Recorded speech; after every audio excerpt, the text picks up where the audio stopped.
Counselor Stubbs? Here. Counselor Sanchez is absent. Counselor Grant? Here. Mayor Kintai? Present. Mayor, you have a quorum. Thank you. At this time, I'll ask everyone to please rise while Counselor Henderson leads us in the Pledge of Allegiance and Counselor Moore does the invocation. Counselor Henderson. I pledge allegiance to the flag of the United States of America and to the republic for which it stands, one nation under God, indivisible, with liberty and justice for all.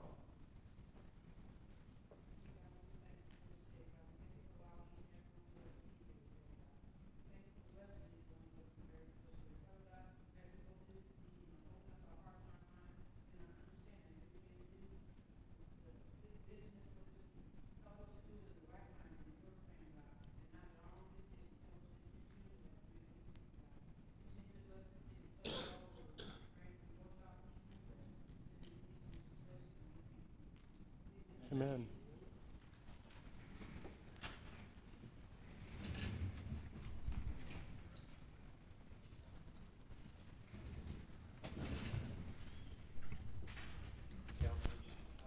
Counselor Stubbs.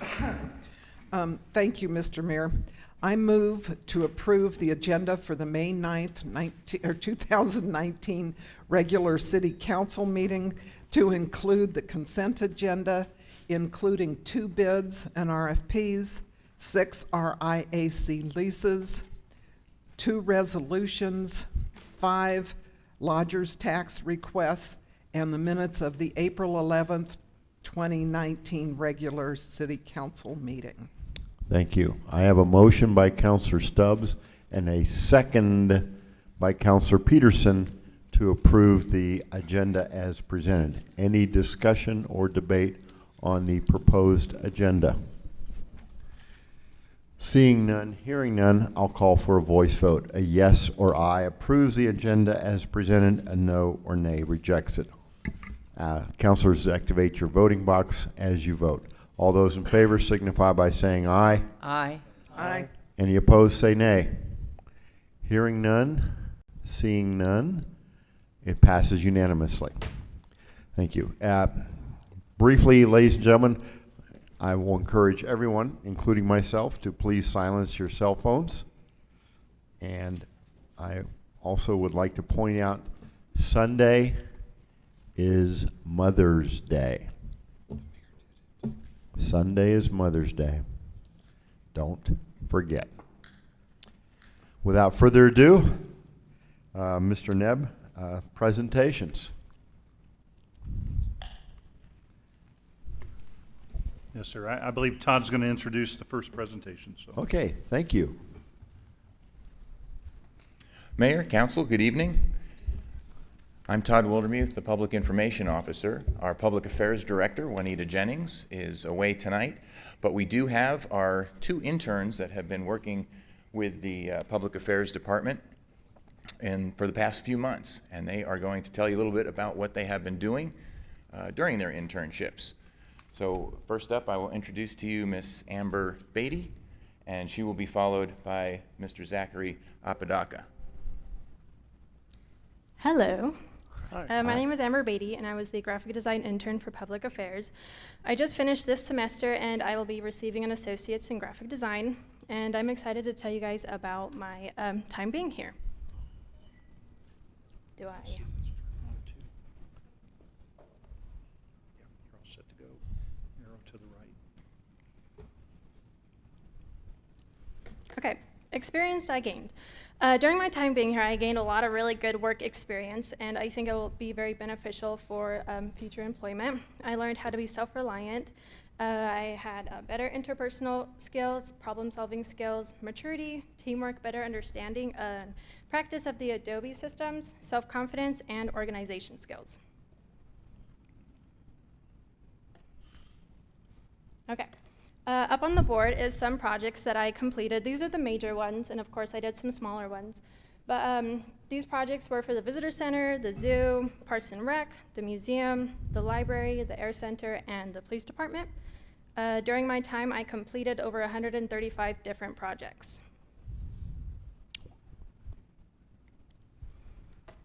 I learned a lot while being here. I learned how to best organize my deadlines, how much determination it takes to complete and finish projects, how to resolve issues in an efficient manner, correcting my mistakes, and how to have better communication.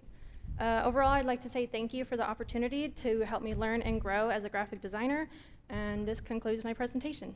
Thank you. All right, thank you. All right.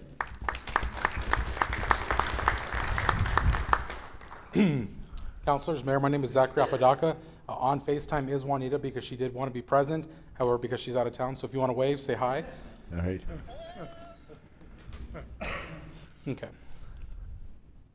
So some responsibilities of mine over this the last few months were to create any kind of film or any kind of promotional video for the city of Roswell. A lot of it has been because of the rebrand that we've done. Some other things that I do is I create shot lists, so an order of the videos that I make, how each one's going to be made. I make a script, so if anyone needs to follow along, and then I go through and I schedule it with the according department or anything else like that. I also then file and edit it and post it to our social medias or YouTube channels as a final thing. I also take photographs of new developments. Some of the photographs I've taken would be the new Rec Aquatic Center. You'll see some pictures in the presentation shown of what the tour we did in February, as well as I believe I also took pictures of the new playground that we have at Spring River Zoo. And then I also created assets. So what I mean by assets is there is a new logo intro for any videos or anything like that that is done that shows the new branding, as well as any videos that are any kind of presentations that are done. There is what's called a lower thirds, and it's this little bar at the bottom of the video that shows like maybe whoever's talking, their name, or some little informational tidbits. So this is just my task list of everything that I did over the course. Overall, I believe I completed about a total of 7 or 8 videos. Videos aren't something that are just made in a day. You know, for the most part, these are things that need to be planned and organized around other people's schedules. And then this is just a video of everything that I have done. As you can see, this is the animated rebrand intro showing the We Believe. Some of the lower, so I actually went through a couple different examples of how I wanted to create the lower third. The bottom one was the most one, the round one. This was one of the major videos I did, was a permit video for community development. What permits are, why they're important, how to get them, and how community development can help lead the community with that.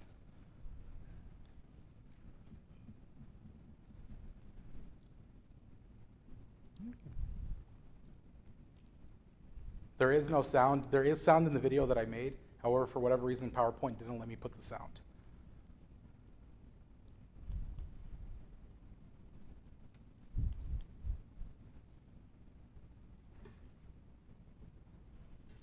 Some photos of the rec center tour.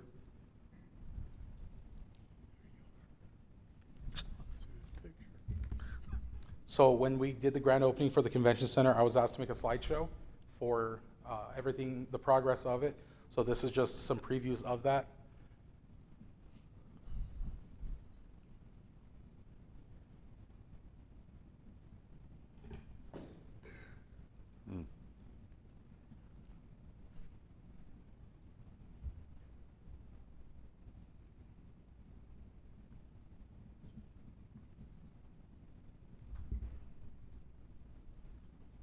So for March Out the Trash, I created kind of like a typography style video. Same for Brew at the Zoo.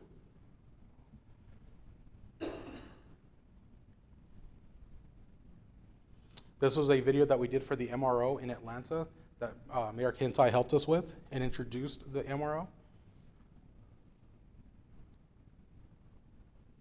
All animations that you've seen have been made by me over the course of the internship.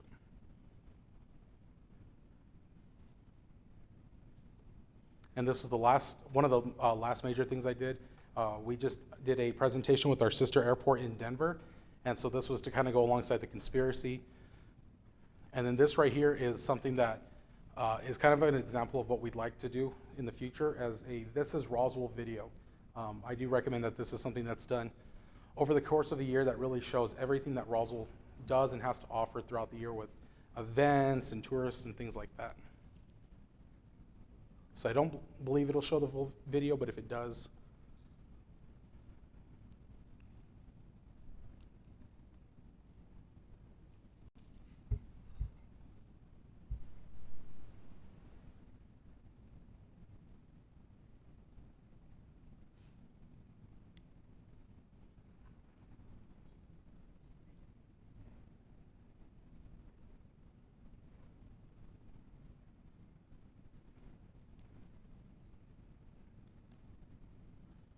like to thank you guys so much for this opportunity. I've learned so much over the course of this internship. Juanita has been at the front of teaching me everything that I do know now when it comes to how to operate within a business structure and within a political structure as well. So, yeah, it's just been a really amazing time. There were some challenges, not having access to full equipment such as like audio equipment and tripods, things like that.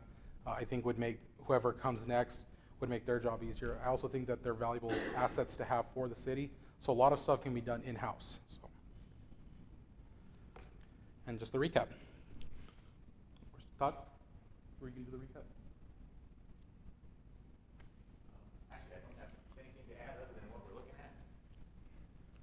I will just say to both Amber and Zach, we really appreciate what you've done and the work that you've done and been able to help us with.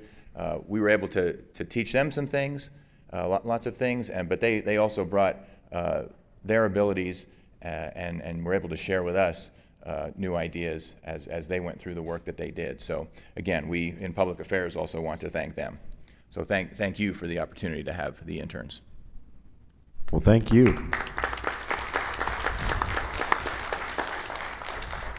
Mayor and councilors, I'd just like to also thank you from my department, which these students are in, just the opportunity that you've given us to allow us to train these students in a professional atmosphere. And we want to continue this program with future students that are coming up the pipeline right now for their internship. So again, thank you for them allowing them to work here. All right, thank you. I have Councilor Grant wants to chime in a little bit. Yeah, this is great. Is this our first round of interns in public affairs? Yeah, when we first implemented the internship, this is our first two that match up into that program, and so this is a part of the punishment that we put them through is coming to speak to you. But yes, these are our first two. So we have a plan where we have more coming in? Yeah, and we have over 26 different internship possibilities, and so as we find engineers, as we find different students that are in different areas, we'll try to bring them in there. We've started marketing to try to bring in the other disciplines that come with that. So, yeah. Well, thank you and good job. All right, thank you. I have Councilor Roebuck and then Councilor Best. Councilor Roebuck, you have the floor. Thank you, Mr. Mayor. First of all, I've had an opportunity to work with both of these students, and they are fantastic, and we're really proud of you both, you guys. I hope you come back to Roswell when you're done with your educations, but if you don't, we know that we'll be proud of you wherever you guys are. And I want to say thank you to Alan and Trevor, who has run the program out there for a long time now and is always working hard to create great students and to integrate them into the city. And I also want to definitely take my hat off to Juanita Jennings. We're bringing in interns, even ones as good as these, and these are great. I hope Juanita, your next batch is as good as these guys. But bringing in interns into a functioning department can be difficult, and I appreciate the care that Juanita took with these guys to make sure that not only did we get some valuable work out of them, they got some good work experiences, but she took the time to coach them and to really believe in them. Or it's kind of our we believe kind of motto kind of fits this. So thanks, but most importantly, thanks to the interns and what you guys did for the city. We very, very much appreciate it. Thank you. Thank you. Again, Councilor Best. I just want to thank both of you for dressing for success. Thank you. All right. I have nothing else. All right. Thank you both. We appreciate you. Thank you. All right. Next up, Mr. Nebb. Yes, sir. Mayor, City Council, we're going to be rolling into the presentation for Main Street, but a part of that is I wanted to share with you the Downtown Roswell survey results so that you can kind of see what we've been doing in the partnership with Main Street, and then we'll roll into their annual report. I'm going to go through this fairly quickly so that we can get to Main Street's presentation. But we went down last year and we did a survey of all of our downtown businesses because we have a lot of things that are happening down there, and we want to know, are we effective? Are we doing better? What can we do a little bit differently? We have 40 total responses out of 232 businesses downtown in that Main Street area. So 17% of the individuals responded. When you look at this, these are the individuals that responded with the question 1, what type of a position they are and where they were at. This is a very nice slide about how many years you've been in business or as a downtown property owner. If you notice the orange bar at the bottom, that is 10 plus years in the downtown area. So a majority of our respondents were long-term business owners in that downtown area. So that information is very good for us. How have sales been compared to last year? We had 37.84% with an up, 51.35% about the same, and 10% saw a downward trend. I know this is something we talked about with the chamber agreements and everything was, how are you doing down there? And is there anything that we can kind of change to get there? So this was to try to look at that information. What type of businesses you would like to see open downtown. You can see those there. They're all over the board. Do special events downtown help sales at your business? And this is something I know that Main Street works very hard with, is trying to create critical mass that can help the businesses downtown, but not unduly upset the nature of how traffic moves. And so we have the majority said no, they don't help their business, but it's very, very evenly matched within that one. Does a closure of Main Street for a special event increase or decrease your business? You can see the increase and decrease there of those respondents. What is the most challenging part of doing business downtown? Parking is always going to be a primary one because most of the parking is behind the buildings and on the off streets. You can only get so many people parked on the street. And then there's an other, and there's a list. It was a multitude of different reasons why, and so that's why they're lumped into the other. But I think the primary thing was the parking and then not enough customers. So that's kind of that catch-22. How do we get critical mass downtown but not unduly affect the businesses? So what is the best thing about doing business in Roswell? Small business, small town. Everybody likes that personal touch, I believe, with the businesses. Are you open after 5 p.m. and or on Sundays? You can see that it's evenly matched, around 40% for yes and no, and then 20% did not respond. What changes downtown could enhance the image of the downtown? That is in one of our redevelopment areas, and we're always trying to see what we can do differently. It looks like there's over right around 60% for more attractions, more things to draw people downtown. Clean up the empty storefronts, and parking again is another big item on that one. What current special events in downtown increase foot traffic the most for your business? You can see the UFO Festival is king within that one, and then there's a none category. But so out of the events we're doing, UFO Festival, we believe that is well respected in that point for the businesses. What types of marketing and advertising do you find the most effective? Social media is predominant. And you can see that 28% of our people do not advertise. Are these Main Street programs important to you? And so now we're looking at the things that we expect Main Street to do, and you can see where the percentage of responses are as to which ones are the most important. They all seem to rank very well. How would you rank the following downtown projects, with 1 being poor and 10 being excellent?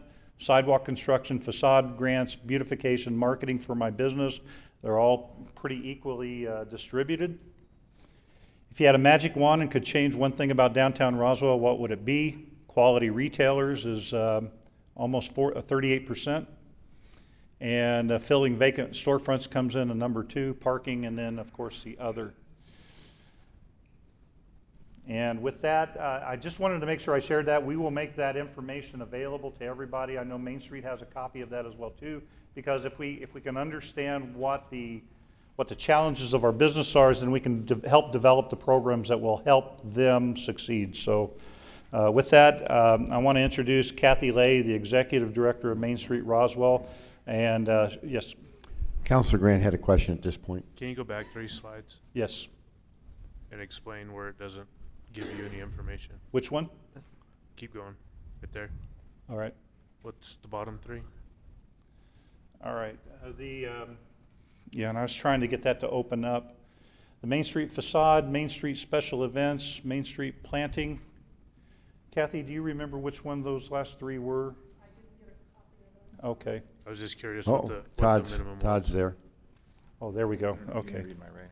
All right. This is downtown promotion efforts, All right. The blue is downtown promotion efforts. business trainings and workshops. Business training and workshops is the orange one. Network. And then the network and support is the purple. Okay. So the blue one was what? The Marketing? blue one is downtown promotion events.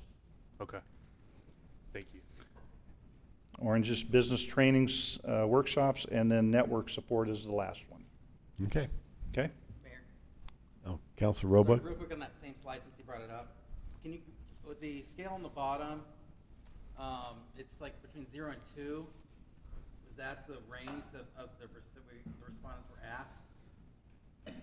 Todd, do you remember if that was? That seemed to me to be an odd range. Make sure your microphone. Yeah, sorry, I turned it on. Yes. Yeah, I am not certain exactly what those, yeah, it looks like 1, 2, 3, 4, 5, 6. Because if that was between a 1 and 5, then those are all very low scores. I guess that's what I'm curious. Right. 0 to 2 seems. I know with this question you could answer more than one, and so I believe it's not a percentage. So Yeah, it would be good to know what that was. we'll Thank you. get that information for you. So Okay. All right. Anything else? All right, counselors. Go ahead, Mr. Nebb. all right. With that, I will turn it over to Kathy Lea, Executive Director, so that she can cover the annual report. So Kathy. Thank you. And it's this way, right? Yeah, the right button. Thank you very much. I appreciate you guys letting us come and share. I would like to have all of my board members stand up, please. This is my board of directors, but I want you to know these people are not just sitting on the sidelines directing. They're standing in there with their sleeves rolled up, working really, really hard to make all these projects function in our organization to accomplish the things we do. And I would like to thank each one of them for being here. One of the things that we wanted to talk about this year is not so much just the event aspect and all of the impact of that, but to tell you about what's happening in the downtown district. We've had 6 business closures with 29.25 jobs lost in 2018. However, we have also had 9 new businesses open, which brought in 92 new jobs. So if you look at that, we're actually gaining and we're actually increasing and growing in our downtown. We visited with 10 potential businesses that were interested in moving to the downtown district. One of those that I've been visiting with is actually here tonight. You want to wave at me? And she's actually opened up a brick and mortar in our downtown. So some of this we're seeing people that are coming in, visiting with us. A lot of these that I have visited with, several of those are some of the new businesses that we have in our downtown now. We've also had, oops, I'm sorry, let me go back. I apologize. With our next one here, with the interest, we've also had building improvements in the downtown. We had 23 different buildings in 2018 that have had improvements done. This is private investment, not public investment. These are privately owned that total $1,112,180. So that is a lot of money for them to be pouring into our downtown. That's a lot of confidence and a lot of desire to see growth. So we're really excited about seeing that. We work with our stakeholders. Those are the people that are in our downtown district. They are either business owners or property owners. The way our organization works, we don't have membership. We don't have paid membership. If you are in my district, you're automatically one of my babies and you're one of ours. We own, like, that's our district, you're our family, and we're going to look after them. And with that in mind, we had 12 stakeholders meetings this last year, in 2018. We also have a stakeholders group page on Facebook that is closed. You can only be in it if you're in our district. We share private information there with each other, support, training information, all kinds of stuff with that closed group page. We also have where we send out emails, we send out texts, we've done phone calls, we've done personal visits, just all kinds of things to stay connected with our stakeholders.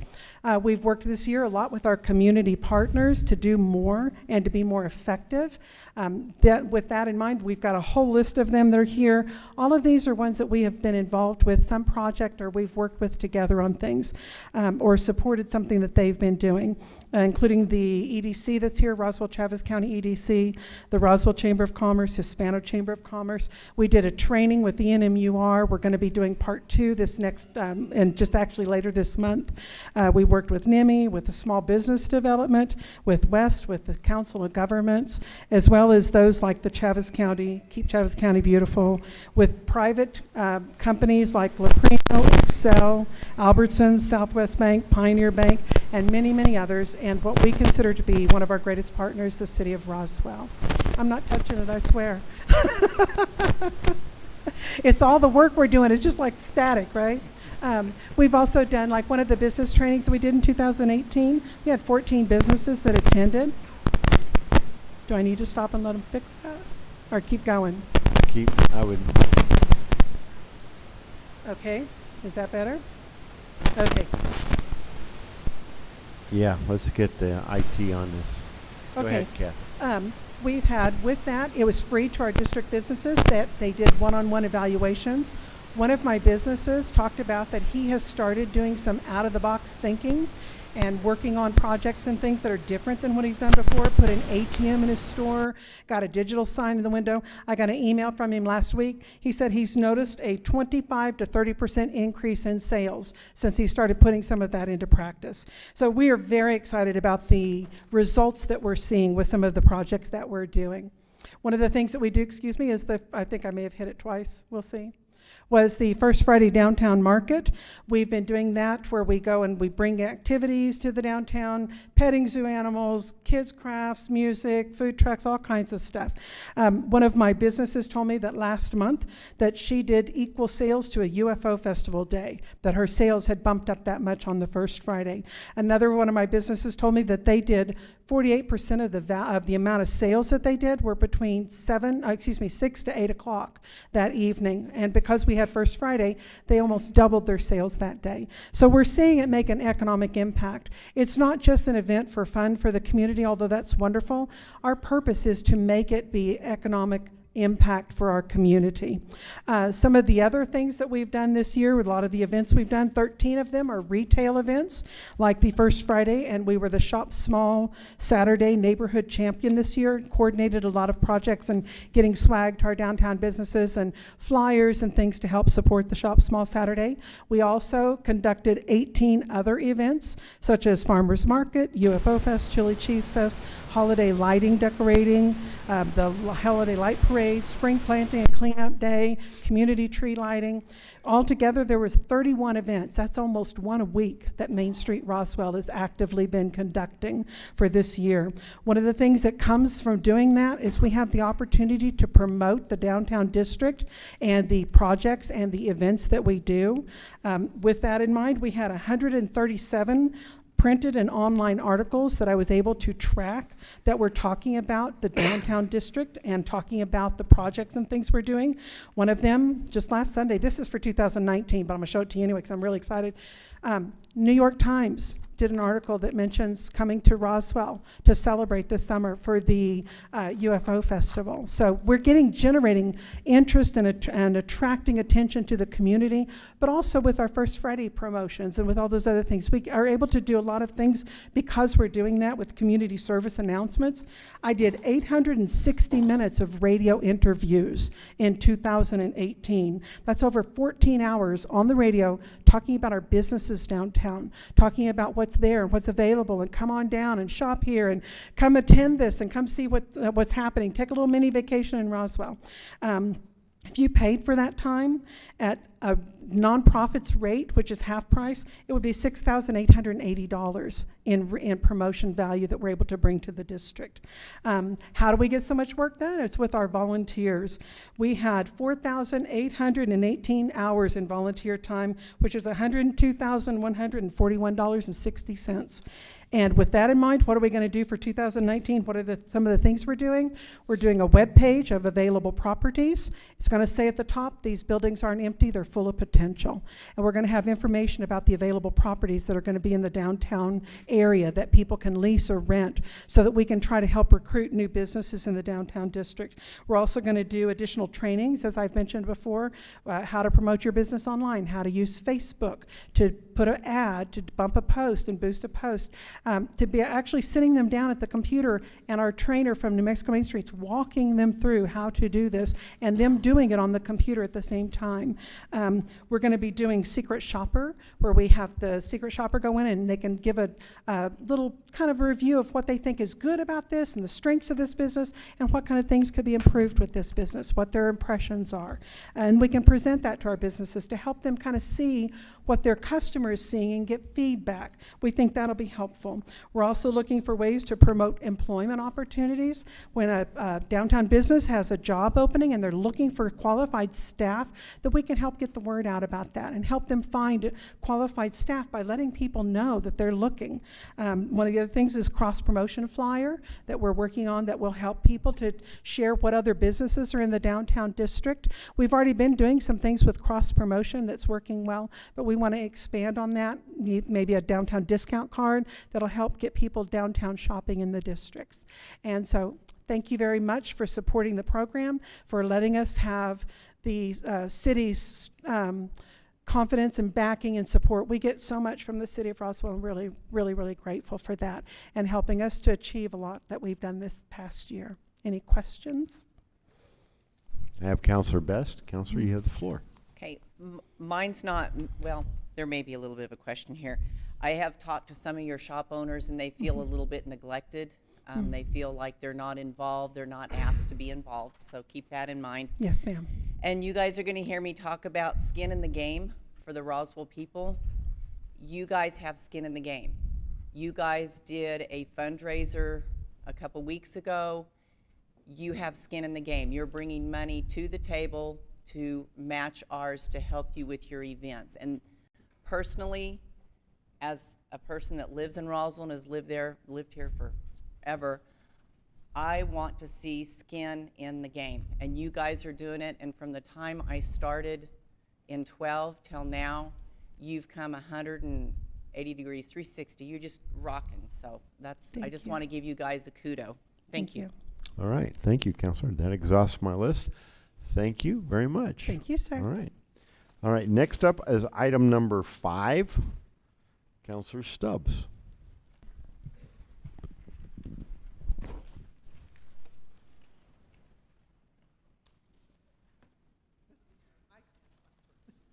Somebody has to help me. Thank you. I'm not cutting my fingernails. I'm sorry.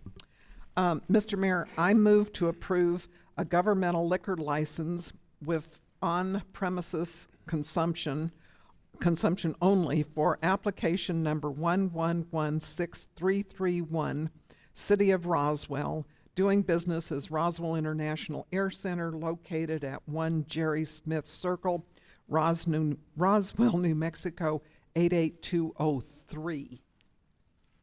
All right. Thank you. I have a motion by Councilor Stubbs and a second by Councilor Foster to approve, to have and approve a liquor license, to have a public hearing and vote on a liquor license with on-premise consumption at the Roswell International Air Center. Mr. Holloman.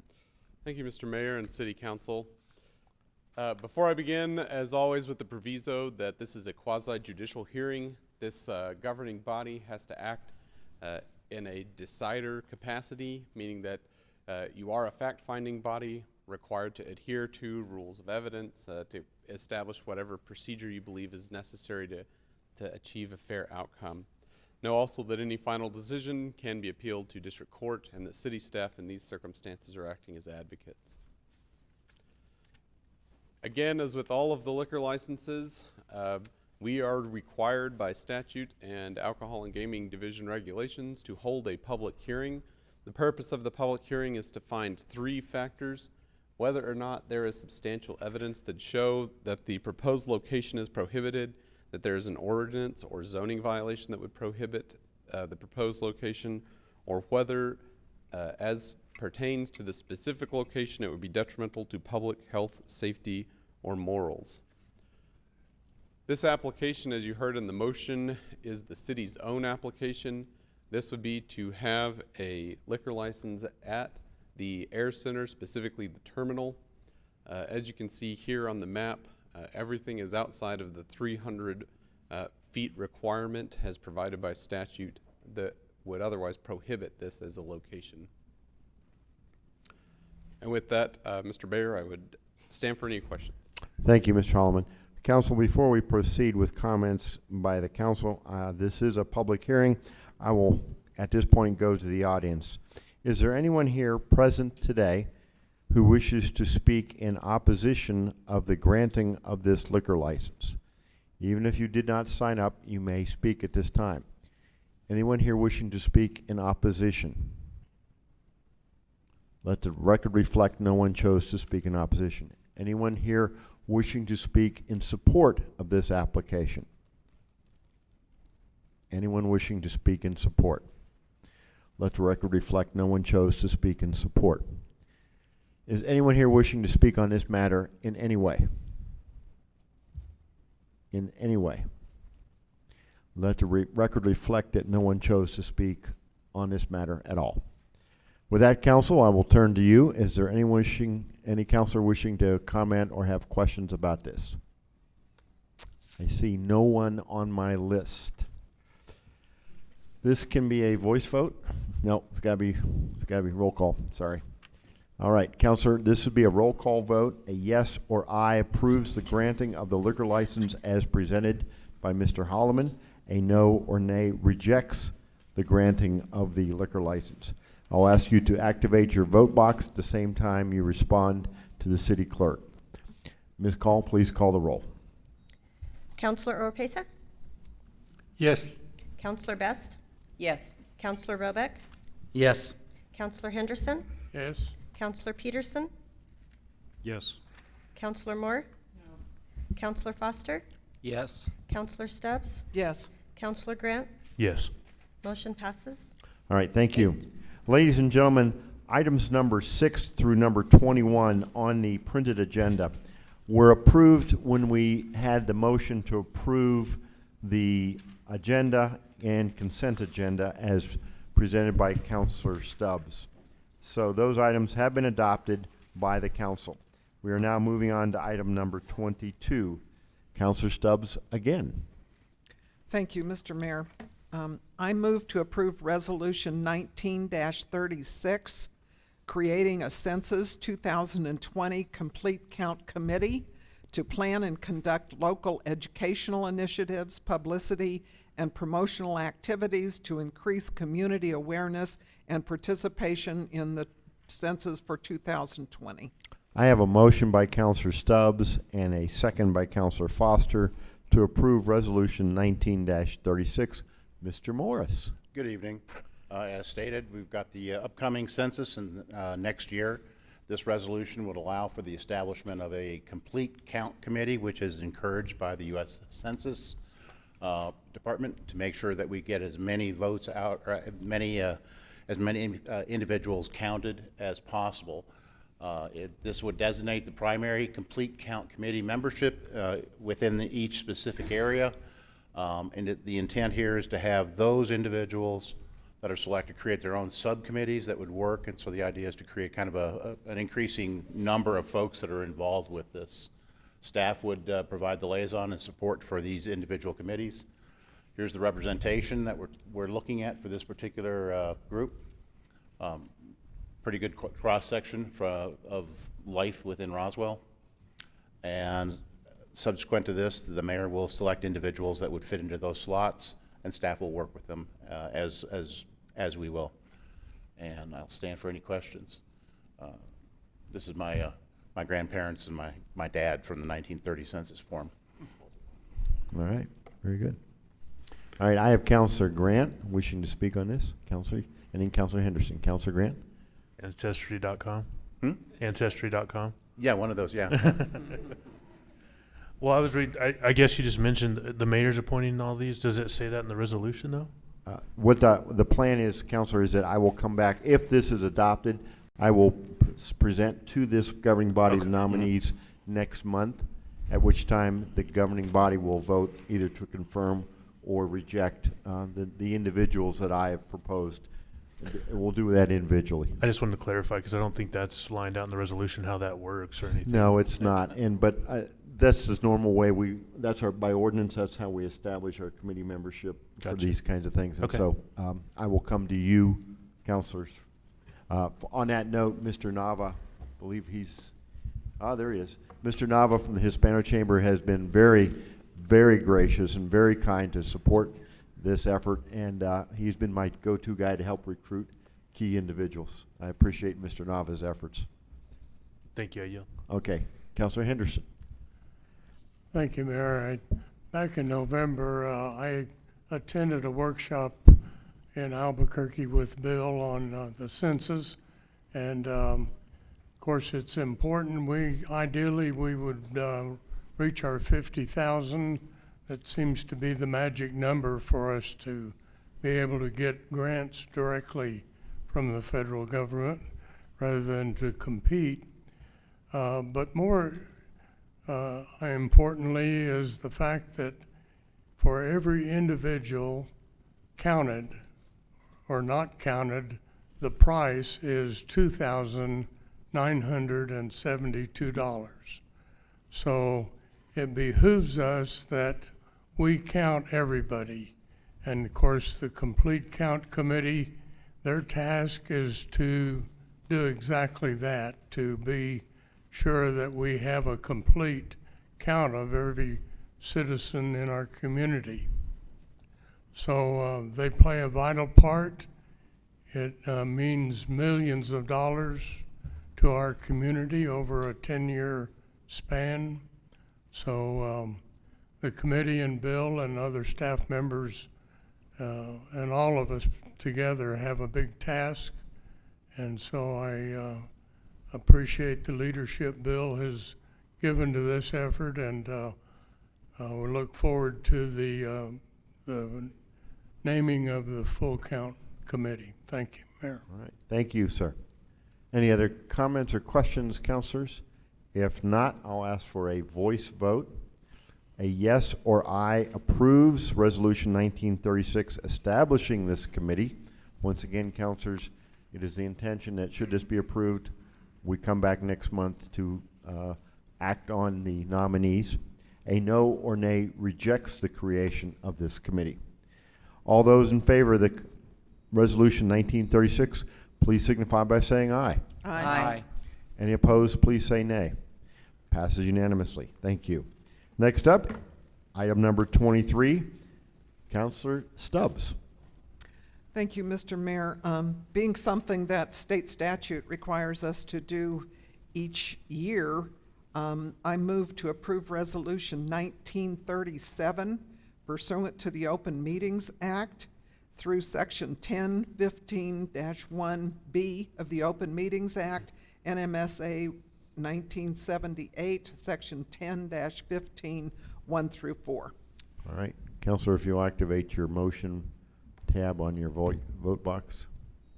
And we have a motion by Counselor Stubbs and a second by Counselor Peterson to approve Resolution 19-37. Mr. Holloman. Thank you, Mr. Mayor and Council. As you know, the New Mexico Open Meetings Act requires us annually to act and to provide a resolution that this body determines what constitutes reasonable notice under the Open Meetings Act. It also provides for different procedures as to how we as a city are going to conduct our meetings within the confines of the Open Meetings Act. It has not quite been a year. We last passed this in September of 2018. The only change that has been made to this is to update our address from the Bassett Auditorium to the Roswell Convention Center. We've had 4 meetings now, so it looks like it's sticking. So just to keep everything kind of clean, we've made that change and made that update early so that it's clear where those meetings are going to be held. And with that, I would stand for any questions. I have one real quick. Will we have to act on this again? Will this be adequate for calendar year 19? This could be for calendar year 19. Okay, thank you. Councilors, any questions or comments for Mr. Holloman? If not, I'll call for a voice vote. A yes or aye approves Resolution 19-37 as presented. A no or nay rejects it. All those in favor signify by saying aye. Aye. Any opposed, please say nay. Hearing none, seeing none, passes unanimously. Next up, item number 24, Councilor Stubbs. Thank you, Mr. Mayor. This is at the recommendation of the Legal Committee. I move to approve Resolution 19-38, which is the second amendment to Resolution 2366, which adds 5 new agenda items to be placed on the consent agenda at the City Council meetings. I have a motion by Councilor Stubbs and a second by Councilor Foster to approve Resolution 19-38. Mr. Holloman. Thank you, Mr. Mayor and Council again. As you know, we have a consent agenda. The purpose of the consent agenda is for the governing body to make efficient use of its time to approve a slate of non-contentious items or routine items all in one vote when you approve the agenda as it's presented upon the motion. In the history, we originally had this in 1997. It was amended in 2014. Currently, we have, as part of the consent agenda, it's minutes of previous meetings, the RIAC leases, bid and RFP awards, weed and condemnation resolutions, and lodgers tax funding. The proposal here enumerates several new categories of things, so items that could be placed based on category. That includes extensions of existing agreements. This is particularly where somebody is exercising an extension. Council's already approved the agreement. No terms are being changed. The idea would be that if they're approving that, then it could just go on the consent agenda. Additionally, the RFP scopes of work. This is currently contemplated within the procurement policy that the city has passed. So we're trying to update clean up kind of our procedures. That's the same thing with the special events. Special event policy says that it's, any kind of request for city support could be placed on the consent agenda. That's not how the resolution currently reads. So again, trying to clean up that procedure. The other item would be any purchases for items that have already been included in an adopted budget. The idea being that council has had their say to approve that purchase at that time. Once the budget is approved, then the departments are therefore just following the orders that they've been given by council in making those purchases. The last item is what gives us a little bit more flexibility, or gives you as a council a little bit more flexibility within your committees. Where we use our committees to do a lot of the heavy lifting or digging into items, once a committee has decided that they believe that something is appropriate to be placed on the consent agenda, they could be making that motion to place any item on the consent agenda. This should give a little bit more discretion to the committees in how we construct the city council meeting as a whole.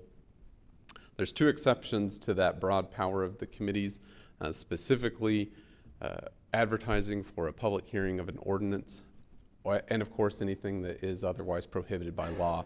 A recent example is that we have been required by DFA to get a vote on a resolution that requires a supermajority. Given the high margin that's required there, we wouldn't want to risk placing it on the consent agenda and inadvertently not passing it by not having the requisite number of votes for approval of an agenda. The final item that this resolution does is the governing body rules of order state that only 1 councilor is required to pull an item off of the consent agenda. Currently, the resolution says that it requires 2. I believe that there's enough fraternal feelings among the council that if one requested it, another would speak up, but this helps, again, clean up our procedure and make sure that everything says what we actually say that it says. That also goes back to the ultimate or the final point of the consent agenda. The purpose is for any non-controversial or routine items to be placed there. If any counselor has something they want to discuss about, it is of course their right as a counselor to pull that item off and have it for full discussion. So hopefully this can be a tool for managing meetings efficiently that ensures that we always have any discussion that any counselor wants to have on any item. And with that, Mayor, I would stand for any questions. All right, counselors, any questions or comments for Mr. Holloman or Mr. Nebb? Seeing none, I will ask for a voice vote. A yes or aye approves Resolution 1938. A no or nay rejects it. Once again, a yes or aye approves, a no or nay rejects. All those in favor of Resolution 1938, please signify by saying aye. Aye. Any opposed, please say nay. Seeing none, hearing none, passes unanimously. Next up is item number 25, Counselor Stubbs. Oh, wait, it's not Counselor Stubbs. No, it's not. It's Counselor Grant. Thank you, Counselor Grant. Thank you, Mayor. Based on recommendation from the Finance Committee, I'd like to make an approval of Resolution 19-39, Roswell Recreation Division fee schedule for the aquatics portion of the Roswell Recreation Center and the Aquatic Center. That's kind of a typo there, but Roswell Public Library meeting room fees, Roswell Museum and Air Center membership fees as presented. I have a motion by Counselor Grant and a second by Counselor Foster to approve Resolution 1939. Mr. Nebb. Yes, sir. Mayor, City Council, we'll walk through this a little bit. One of the things I wish to cover with you, this is a different process than we've used with the fees in the past. What we're trying to do now is that as fees come in there, we're trying to manage the flow of the fees coming in so that we're not constantly in changing fees over time. So what we're introducing tonight is that we have these three departments that had some fee adjustments that needed to occur. We roll them together. We run them through two committees to make sure that everybody's had a chance to see these. So in the future, you'll see about every quarter, you'll see if there's any adjustments. We'll bring it through the committee, whether it be public safety, infrastructure, general services, and then we will run them always through finance where we roll it together into one packet. And I will say that one of the things that got confusing with this, with the new process as well too, is that our general service committee would have met, but they had to postpone their meeting due to a quorum, and so it got scheduled later. And so we had our finance committee happen before the general service did, and so these fees were placed on the special finance committee meeting, which was just a couple days, very, very close to this. Yes. And so the information in the packet, and that's what I'm leading up to, the information in the packet with the red line, Exhibit A, is incorrect in the packet. Ms. Call sent out, I believe this morning, the amended version coming out of Finance Committee with those adjustments. We do have copies if you need a hard copy, and we will walk through each one of them. What you will also see when we're handing these out is that the Exhibit A is what we're going to focus on, which has all of the fees listed there. There is an identifier number, and then what department is affected, the fee description, the correct amount, and the amended amount, and then the comments on that. So I'll go over the fees themselves up on the screen, but when we start talking about amendments to the numbers and such, we'll concentrate and focus on the Exhibit A. And then that way everybody can kind of keep track of where they're at, because each one of them has a numerical descriptor, okay? And so we'll start with the rec center, which is was the predominant reason of why we have a new aquatic center opening up and no fees established for that. So items 1 through 21 on this fee schedule govern the fees that we will look to collect for the different types of services. So on the screen, you'll see that we have a series of 4 admission fees, and these admission fees are for day fees on this slide. So there is a day adult, which is 13 or higher in age. There is an age 3 to 12. Children that are 2 and under are free. the admission fee for the seniors of 60 plus for the day, and then the admission fee for a day for a family of 6. Within each one of those categories, there is a daily fee, a seasonal fee, and then an annual fee. Yes, sir. I just need a point of clarification on the packet. There's the clean version. Is there does it match but what we just it's handed not, out? But it's not the clean version, just to clarify. The information in the packet is all incorrect. Okay. The version So- that was just handed out, Okay. it is not correct either? There's no Exhibit A in this packet.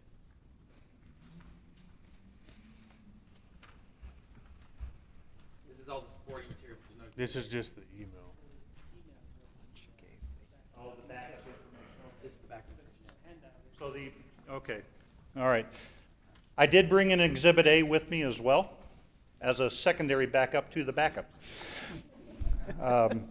The information that actually was sent out this morning, according to Mr. Fuentes, is the information that was requested at the Finance Committee meeting as the backup documentation as to how those fees were chosen.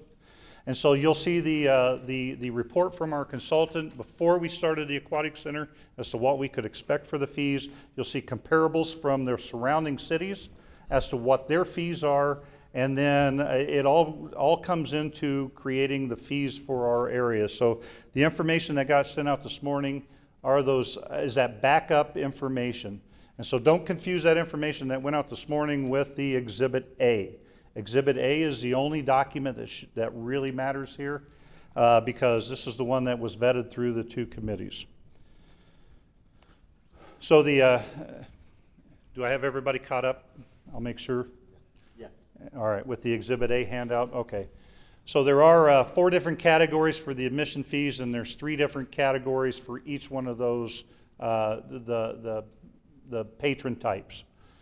And so we have the day fees. Admission for the adult is $5. The admission for the children from 3 to 12 are $3. Admission fee for the seniors are $3. Admission fee for the day for a family of 6 is $13.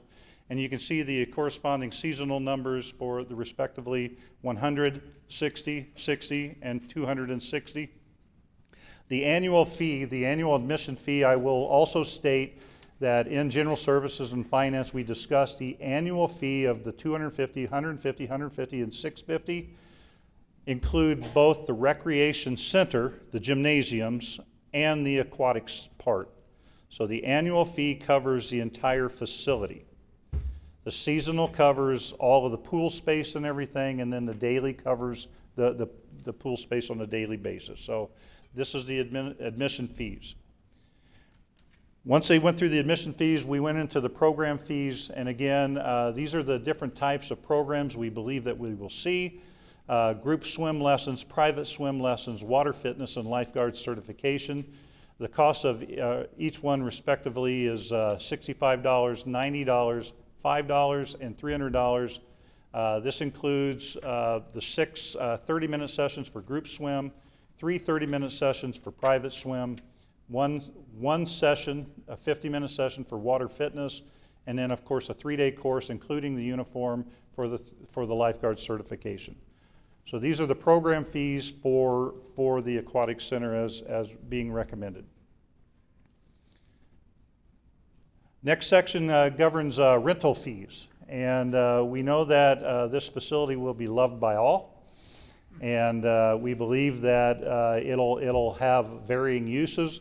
And of course, our Olympic pool that is indoor can be divided up by lane, and so we have a lane rental fee of $18 for 1 hour, and then that gets you 1 lane of use where you're not interfered with by the other swimmers. We have the indoor full pool at $300 for a 2-hour session. This includes 5 staff and up to 50 guests. This is a minimum of 5 staff.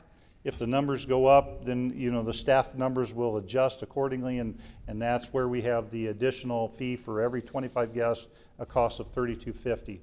And so you may have less than 50 that want to utilize the pool, that's fine, but this is that number that is set for up to the 50. And then of course the full pool outdoor, it is set at $500 with a 2-hour duration, includes 10 staff and up to 100 guests. And each additional 25 guests costs $32.50 to add to that. So these are the rental fees associated with that. And so this takes care of in Exhibit A, numbers 1 through 20. Did I say 21? I believe it was, we get through that. And so you'll see each one of these fees listed out there with a numerical representation so that we can have the conversation if any adjustments are made. Hopefully it'll help when you're doing amendments. I'm going to walk through the rest of them, and then we'll, if that's acceptable, and then we'll go into Yes. the discussion. So the next set of fees are the public library. And on the slides, we use the numerical for just the library, but in the Exhibit A, it's numbers 22 through 26. And a lot of these surround the use of the Bondurant room in the library. And as you can tell, that there was a current amount that was provided, and there is an amended amount of 0 for most use of the Bondurant room. There's a couple different reasons for that, as explained by Enid Costley, our librarian, is that first off, we have certain grant responsibilities with the state for the money that we receive. We have to maintain a free library system. And so that free library system, there is a series of things that constitute what a definition of a free library is. The use of this space during normal hours is one of those criteria. We also believe that we might be able to generate some additional attendance in the library if that room is more readily usable. And so during the normal working hours, we're recommending no fee for that. And then for a $30 per half hour if it happens after the library is normally closed. The other item on there, and I believe it is not in the slides, but if you'll look into Exhibit A again, is item number 26, which is an interlibrary loan fee. Very similar to the same reason for the grant assurances within the library system.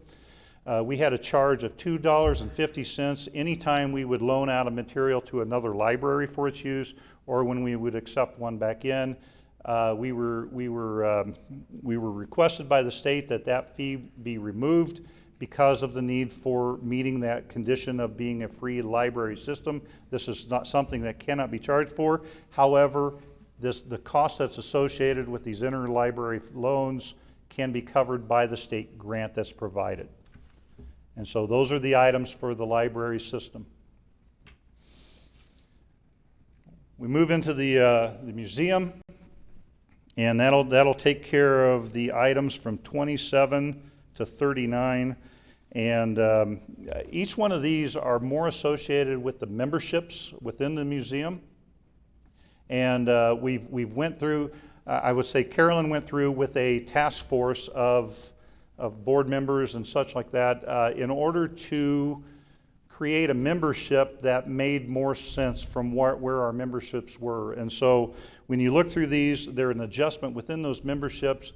Of course, the memberships within the museum provide a certain amount of benefits back to the member. And so you can see that those numbers are all listed through there. We can go in there, and I know I have Ms. Costley and Ms. Brooks here in order to help answer some of those questions if you have anything that you want to dig in a little deeper with those departments. But each one of these are tied to that task force recommendations and the need to try to make adjustments, because we believe that we might have better memberships at the lower numbers because we don't have a lot of high rollers that are at the higher numbers. So we're thinking we can make that up by making the museum more participative with those that may want a smaller, a lower membership. With that includes everything that is in Exhibit A. And I believe that there's a comment section on there, so we're trying to match up to understanding what the current fee is, what the revised fee is recommended, and then what the comments are. Mayor, City Council, I'll stand for questions. All right, councilors, I have Councilor Roebuck, Best, Grant, Foster, Orpesa, and Stubbs. Councilor Roebuck, you have the floor. Thank you, Mr. Mayor. I've had the privilege of now hearing this information for the third time, thanks to our new process on these fees. We went through two committees that I so luckily happen to be on both of. And I would like to say, no, all that being said, I do like this process, and I hope we continue to lean into this and work on this. I do want to go ahead and put something that I feel like was an oversight that, and go and propose an amendment that on, this will be for item number 12, that we change the amended new amount from $650 a year to $450 a year. This was a bit with the discussions that Councilor Grant led at the Finance Committee. We wanted to research this more, but to bring it in line closer to what other communities offer that fee for, or that service for, that annual fee for their facilities, as well as we believe that it'll make it more attainable for more of the families in our community. So I offer that amendment. All right, I have a motion to amend Exhibit A by Councilor Roebuck. I have a second by Councilor Grant. The amendment, ladies and gentlemen, councilors, is on item number 12 on Exhibit A. The field is, the amount would change from $650 to $450. Councilors, we are now on this proposed amendment. So rather than go to the request to speak list I have for the overall matter, I am now going to take solicit comments on the amendment only. I have Councilor Best. I have a question on the amendment. When we have these annual fees for these families, if they decide to have some sort of birthday party, they bump right back up to the fees on top. Where if they have so many people, so in other words, this does not include a big birthday party. No, ma'am. That would fall into the rental fees for the space. They're not going to get any discount because they're a member. You know, some family member that's working there is not going to give another No, family member. I believe the intent is if you're if they did the birthday party during the open hours, what's normally there, those that are members would have the membership price. Those that are not members would have a daily price. Okay. Thank you. I have on the amendment, Councilor Grant. Yeah, I just agree with the amendment completely based on our conversation, the supporting document that we got this afternoon. On Councilor Best's comment, we kind of talked about with Mr. Burris of really tracking the data and information out of there and then having a follow-up, especially after the summer session is over, to really get some data on what we see as far as numbers go. But that is something I would kind of like to entertain in the future of if a family gets like an annual membership, maybe they get a discount or get to participate in one of our programs or something, you know, Certainly. 2 programs included in that or something along those lines. But I think the first year probably keep it simple and gather some data on participation, but fully support the amendment. Okay. Any other comments on the amendment? Councilor Peterson. Thank you, Mayor. I still think the 450 is too high. I think we should bump it down to 250. You know, seeing that we got these just a while ago. You know, I wish we could have looked at these sooner than today. Thanks. Okay. Any other wishing to, Councilor Stubbs on the amendment? Yes, sir. Thank you. Well, sort of on the amendment, but what I want to know before I look at the fee is, my understanding was a family was family of 4, and this is changed to 6. I thought it was changed from 6 to 4. So my question is it 6 or 4? When the exhibit was introduced to the General Service Committee, it was a family of 4. At General Services, it was changed from 4 to 6. I don't know if it was in the packet, but the recreation fees themselves are in there, and we don't use a family of 4 within our recreation fees. It's a family of 6, and so we try to equalize that out within General Services to match it up to the same family type. Counselor, you still have the floor. Well, okay. Well, just to Counselor clarify, Grant says the red line version that we were working off in finance yesterday did have it at changed to 6. The 4 was marked out in red line Oh, and it the 6 wasn't was there. marked out, but okay. In the parentheses was the 4, the 6 was outside. So just as long as I understand. So we're talking a family of 6. Correct. Okay, thank you, that's it. All right. On the amendment, any further discussion, comments on the proposed amendment to Exhibit A? Seeing none, I will call for a voice vote on the amendment. Counselors, what is before us is a change to item number 12 in Exhibit A. Item number 12 is the admission fee of on an annual basis for a family of 6. The proposed amendment changes it from $650 to $450. And yes or I approves that change. A no or nay rejects it. All those in favor signify by saying aye. Aye. Aye. Any opposed, please say nay. Nay. All right, I've got no votes by Judy and George. Peterson, Councilor Peterson's vote. Okay, there it is. I have a no by Councilor Stubbs and a Councilor Peterson. I have 7 yes. The motion passes. We now have an amended Exhibit A. On that note, Councilor Roebuck, you still have the floor. All right, Councilor Best, you are next.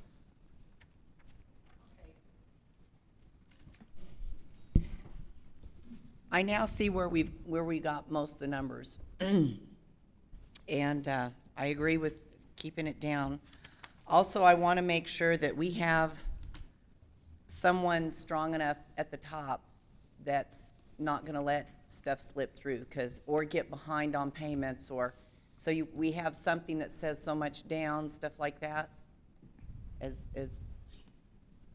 Yeah, on May 24th of this month, we have a new recreation director hired by the city that will be coming in to assist us. Marcus Gallegos from Los Lunas is joining our team. And we went through an interview process with that. He'll be able to help our current team have that strength and make those adjustments through that process. So. Okay, and we have like a point of sale system. There's a point of sale system. The Civic Rec system is what you hear talked about as our point of sale system. I believe as of it is up and running, and it is available for online purchasing as well as when they arrive in person at the center. So are they going to have a bar? And I probably should be at General Services with this question and not here. But again, I think the city needs, the kids need skin in the game. They need to help us help them. So are they going to have like a membership card they're going to show at the door? Are they going to have like a tattoo? Are they going to have whatever in their arm? We need to make sure that we track these numbers so we can give discounts and we can help them. And if they get scholarships, the downtown Roswell, they did an awesome fundraiser. We got to get this city where there's skin in the game and they take care of our new facility so it doesn't end up trashed. What I was just told is that there will be membership cards for the use of everybody.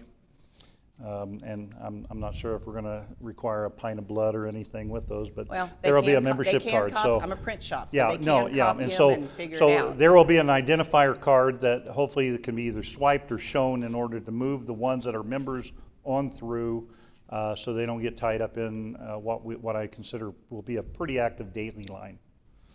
Okay. So I guess I need to talk to Mr. Gallegos if he's going to do some sort of fundraisers and get a scholarship line in there for the kids that are having a hard time or the families. And there was that conversation in General Services. We talked a lot about trying to find a donation or a sponsorship where even businesses can put money into an area where when we have these, the underprivileged in order to help them get in there. We also have a structure within our staffing to try to assist in any manner that we can. I won't go into the details with that because I want to make sure I'm clear on exactly what I share, but we do have those abilities there. We did talk at General Service as well, and I think we talked about a little bit about finance, about the potential of 3 days, which just like in the national park system, you can get in there, you can try everything out and see if that interest remains. So our intent is to try to be as open and receptive to all of that. And again, the fees that are collected don't pay for the complete service. It just assists with the skin in the game, I think, as you aptly said. Yeah. Also, I think work scholarships and interns like we did with our graphic artists. I mean, city's got to be involved. We've gone this far and helped them out, so now they got to help us. Yes, ma'am. I'll be quiet now. I have Counselor Grant, Foster, Oropesa, and Stubbs. Counselor Grant, you have the floor. Thank you, Mayor. The only last thing I want to hit on is on the rental part of this, that we hit the ground running with marketing and everything of getting that out. I know, Yes, sir. like Carlsbad's very successful. They actually have, I think, 2 blocks of windows of rentals that evening because they're so busy with corporate rentals and parties and things like that. And I can appreciate that. I know Ms. Jennings is working with the recreation team right now. I think they're meeting on a bi-weekly basis in order to discuss that marketing and the advertisement that needs to come with that. So, thank you. Thank you. All right, I have Counselors Foster, Oropesa, Stubbs, and Peterson. Thank you, Mayor. My questions, the first question pertains to the program fees. Is that going to be collected by the city, or is that going to the contractor? No, that it will be a pass-through through the city. The city is serving as the collection point, and then we pay into essentially the budget of the contractor that will be running the aquatics operation. That's what, those look to me like they would be the contractor's fees. The other question I had on the for the museum, and I don't know if it needs to be in this or not, but is it have we put the date? Are going to have 1 day and it's going to be an annual fee and then 1 day renewed? Ms. Brooks. I'll allow Carolyn to get into the specifics. I don't know if the counselors know right now, but the membership was just an ongoing thing. So if you started in March, then it was March to March. If you started in July, it was July to July. And trying to keep track of that was really hard for our staff. Which I brought it before our Board of Trustees to see what their opinion was. They actually decided to hold off on making a judgment on that to see how the new civic rec system works for renewals. Okay. So our members will now be able to do online renewals just as they can take out a membership to the aquatics center. So it's going to be much easier for them to do those renewals and hopefully easier for us to manage. So we know that it's nicer for them to have that option of take out a membership in March, take out a membership in August, and they have a full year for that. If we did the one-time renewal or even 2 times a year renewal, they might miss out on a month or 2. So for the time being, we're going to hold off on that until we said January to make that decision. All right. And because I also knew for budgeting purposes, it was kind of nice to have just a 1 date. Yeah. Now, the 33, the $100 membership, I didn't notice we didn't have the NARM in that. I didn't list all the benefits on there since we were just determining the fees at this meeting. But just to mention for the other counselors that we're going to add the benefit of a North American Reciprocal Museum Association. So we're going to pay into that, which is a very nominal fee. It's $150 per year for us to pay into it. Any member that we have at the $100 level also becomes a member of that association, and they have then free admission to about 1,000 museums throughout North America. And so it's a nice reciprocal kind of act, and then when people come to us, then they'll get like a small discount at our museum store as part of that association. But it'll help with our marketing as well. So that will be marketed throughout North America with all those members. Thank you, Mayor, and that concludes my questions. Thanks. Thank you. Next up, I have Counselor Stubbs and then Counselor Peterson, and that exhausts my list. Thank you, Mr. Mayor. I'm not sure where to start on this, but let me go to, let me go where? Oh, first of all, can I just ask a question? What is a season? Are there days in a season, or are there months in the season, or does it run? is Memorial Day to Labor Day, Jim, for the pool, essentially, for the outdoor pool. The season affects the outdoor pool. So Yes. the outdoor pool will not be open year-round, and so, and I'm just talking off the cuff here. Sure. Essentially, Memorial Day through Labor Day, I believe there's about a 7-month window there that will cover what is a season when the outdoor pool area is open. No. It won't be open 7 months, it'll be open. 8? No. All right. I'm sorry. 6? Go I'd have to take my lower. shoes off the count, and it's but essentially June, there July, and August. within the general service packet, and I believe this was part of that presentation, the finance committee too, from the rec center side. We have hours set for the outdoor pool area that we believe that will be there, and I believe it runs those holidays or very close to them. So if I understood correctly, a season fee is really only for 3 months, the summer months. The summer months June, that it is July, open, and yes. August. Yeah. So I'd have to think about this a little longer, but the $100 fee to that does not equate to me. But let me think about that again. So you've explained to me the difference between a season and an annual, and that's six per family is what or 6 members constitutes a family.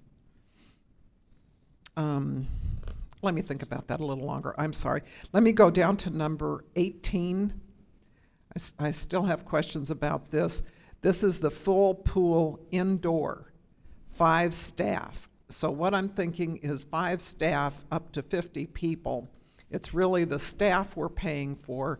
So 5 staff divided into 300 is $60 per staff for indoor.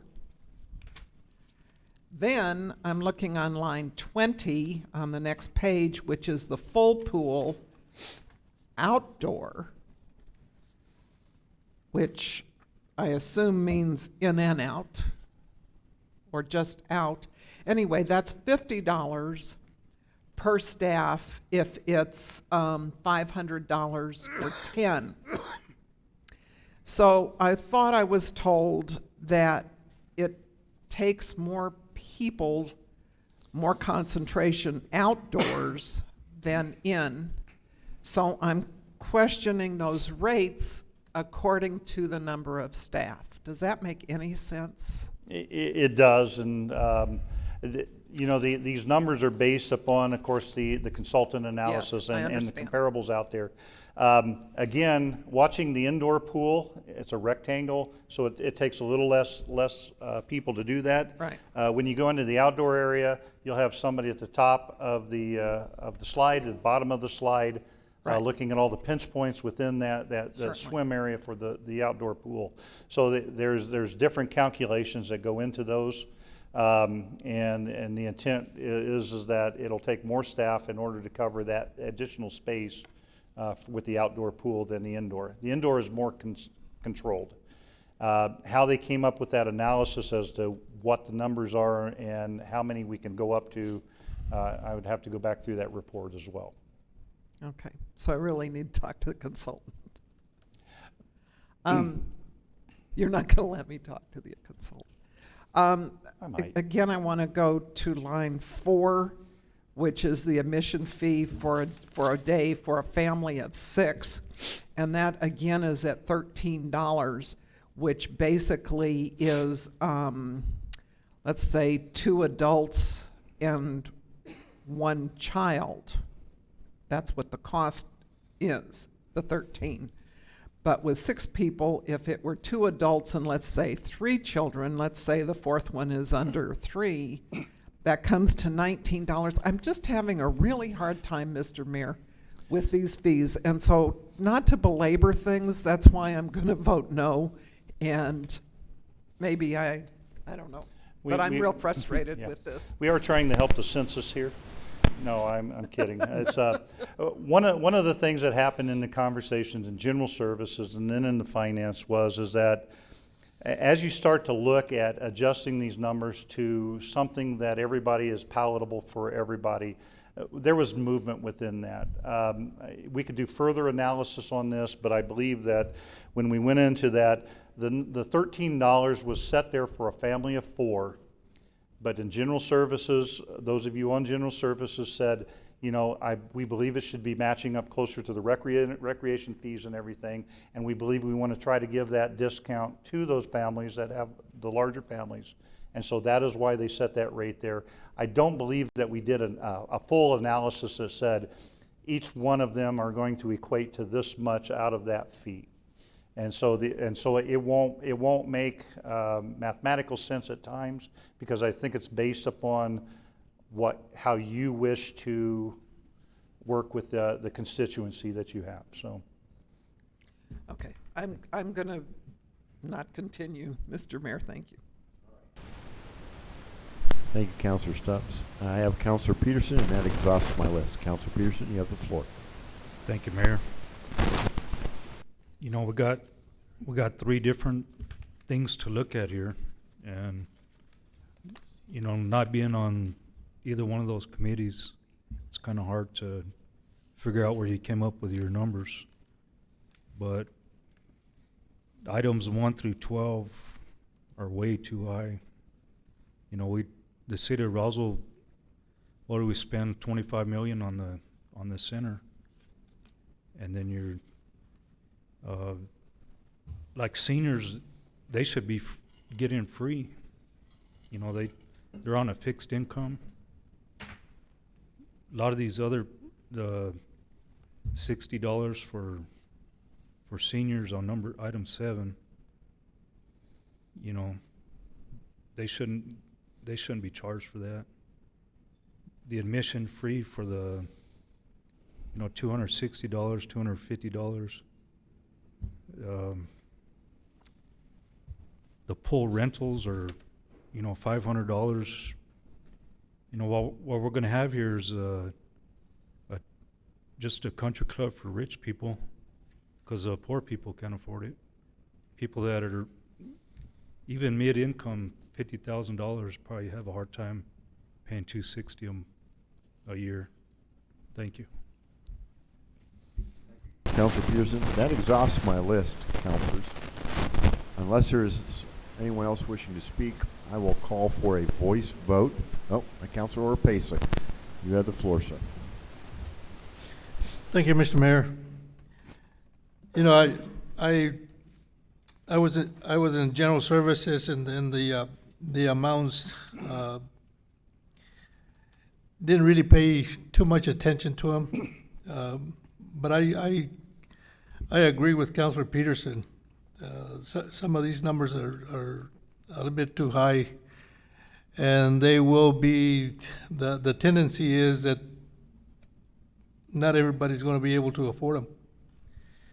And so, but the other thing is that this is not set in stone as far as the numbers are concerned, that we can always come back and revisit them. And so while I agree with Councilor Peterson, I also think that we can go back and revisit them if we need to in the future, and bring it back to the floor as well. Thank you. Thank you. Thank you, Councilor. Unless there's anyone else wishing to speak on this matter, I will call for a voice vote. A yes or aye approves the resolution with Exhibit A as amended. Recall, councilors, we amended item 12 on Exhibit A. So this is to take action and vote on the resolution as amended. This is Resolution 1939. Yes or aye approves, and no or nay rejects.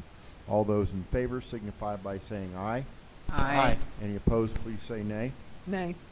I have 7 yeses, 2 nays, Councilor Stubbs and Councilor Peterson voting no. thank you. Matter passes. Next item up is item number 26.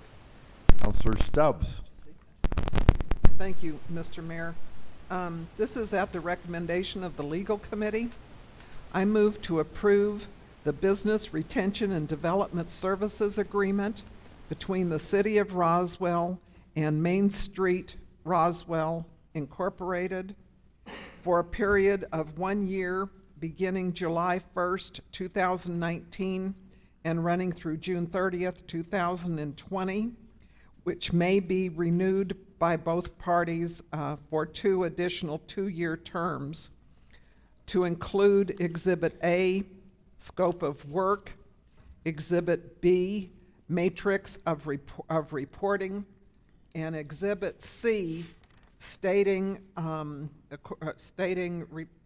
related to special events that the city will provide limited in-kind services to the UFO and Chili Cheese Fest, not to exceed the amount of $14,700, and from the general fund, support for the UFO festival in no more than $20,340, both for the 2019 calendar year. I have a motion by Counselor Stubbs and a second by Counselor Foster to approve the agreement between the City of Roswell and Main Street Roswell as presented. Mr. Holloman. Thank you, Mayor and Council. This is, of course, the business services agreement with Main Street Roswell. I hope that this is starting to sound familiar because this is moving another organization onto these standardized agreements. Hoping to have kind of the same term and the same expectations. Again, the attempt is to clearly outline what our expectations are for the organization in return for the funding that we're providing. Significant terms, $40,000 that we're provided per year. Again, that is always subject to council's absolute discretion at budget time. This is a multi-year agreement. This one is a little bit stranger than the other ones. We have several other contractual arrangements with Main Street Roswell. We have an MOU with Main Street Roswell and Main Street New Mexico. We also have a lease building space. So the idea is that we will try to stagger this agreement so that all of those agreements are lined up and hit all at the same time. Additionally, they have the reporting requirements that you've heard about. We're just trying to make sure that they are letting us know what they're doing and that they are providing the value for what we're giving them. Finally, this was heard by Legal Committee, and Legal Committee recommended approval 4-0. And I'd stand for any questions.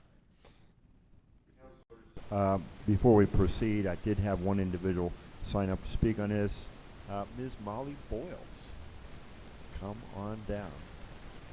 Ms. Boyles, if you'll state your name and address, you will have 3 minutes. Go ahead. Thank you so much. My name is Molly Boyles. I live at 601 Tierra Berenda. And I'm just here this evening to first answer any questions that you might have as president of Main Street Roswell, but to also thank you for the partnership that we have. The city and Main Street Roswell work very well together. That has not always been the case. So I appreciate the ability to come before the council and ask that you do approve this scope of services. I believe that our organization has proven ourselves to be growing the downtown district, making great improvements to the downtown district, and we do have big plans. We hope that you guys will come out and join us for our first Friday downtown markets. I don't really have a whole lot to say other than thank you so much for the opportunity to be a part of this community, to be able to make the improvements and to have each of you come out. I know you've been out several times. Judy, you've been out. We thank you. And Mayor, thank you. Thank you.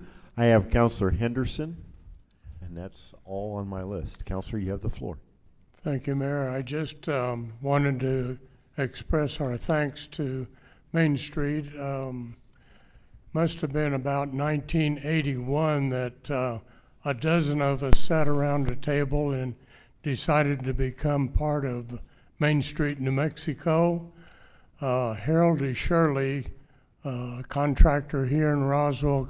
He's kind of the father of Main Street Roswell, and he would be proud of what's being done today. So congratulations. All right, thank you. I have no one else on my list wishing to speak on this matter. I want to add my 2 cents worth because Ms. Boyle alluded to something that it deserves a lot more attention. Yeah, we're having Michael. Okay, now are we on? About 3 years ago, I'd say, there was serious question whether there would be a Main Street Roswell at all. There was folks came down from the state, and we had very candid conversations that it did not look good. This board has turned this 180 degrees, and I cannot say how impressed I am, because I had serious concerns that we would have an effective Main Street. So hats off to you guys. You did a great job. Thank you very much. If there's no other questions or comments, councilors, I'll call for a voice vote.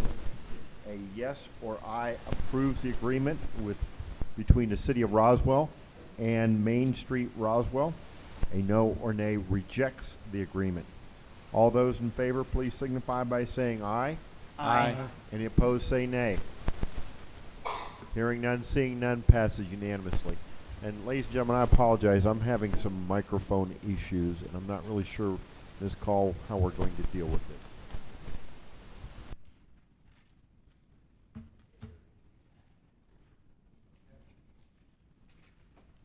We'll try it from here. All right. Next up, item number 27, Councilor Stubbs.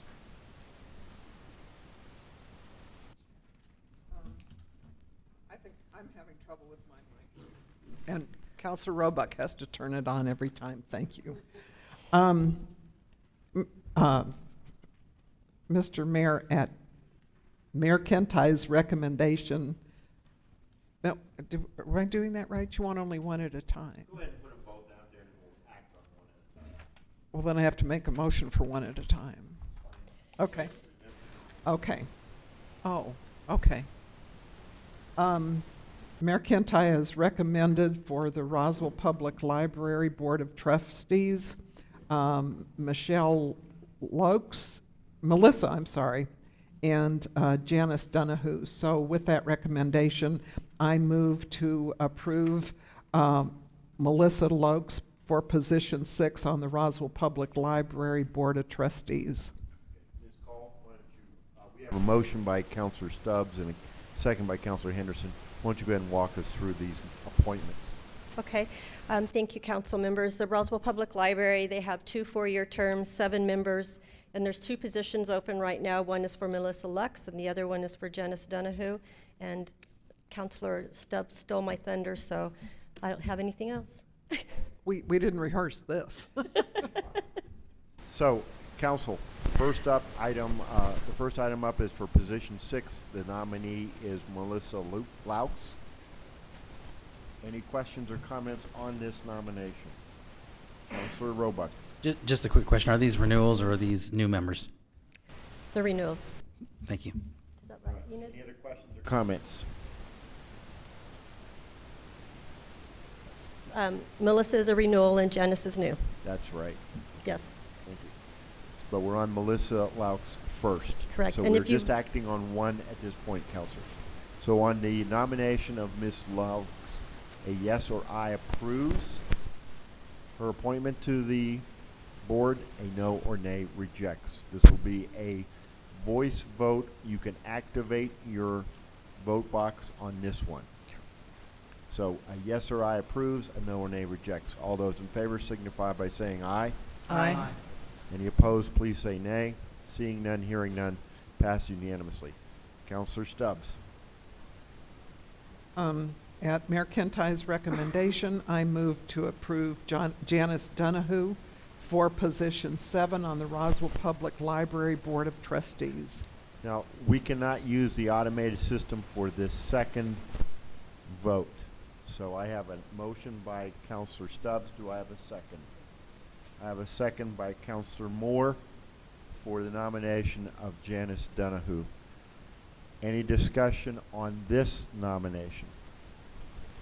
This time, you do not activate your vote box. You simply respond with a verbal, and we will check if there's any nays. All right. All those in favor of Ms. Donahue for position 7, please signify by saying aye. Aye. Any opposed, please say nay.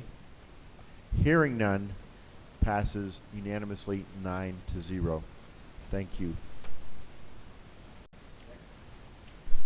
Next up is item number 28. Counselor Stubbs. Thank you, Mr. Mayor. At Mayor Kentai's recommendation, I move to approve Jason Perry for appointment to the South Park Cemetery Board. I have a motion by Counselor Stubbs. Counselor, activate your motions box. And I have a motion by Counselor Stubbs and a second by Counselor Grant to approve the nomination of Jason Perry to the South Park Cemetery Board. Ms. Call. Thank you, Council. The South Park Cemetery Board has 2 terms, 4-year terms, consists of 5 members, and Mr. Perry would be considered a new member at this time. Any questions or comments on the nomination? Counselor Oropesa, you have the floor. Thank you, Mr. Mayor.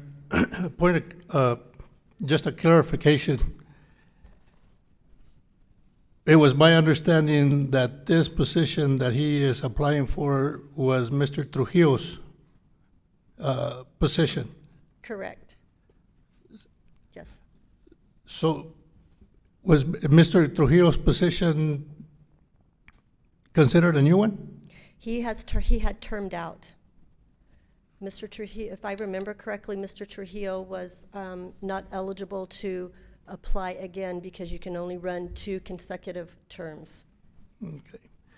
The other concern that I have is being the liaison for the cemetery board.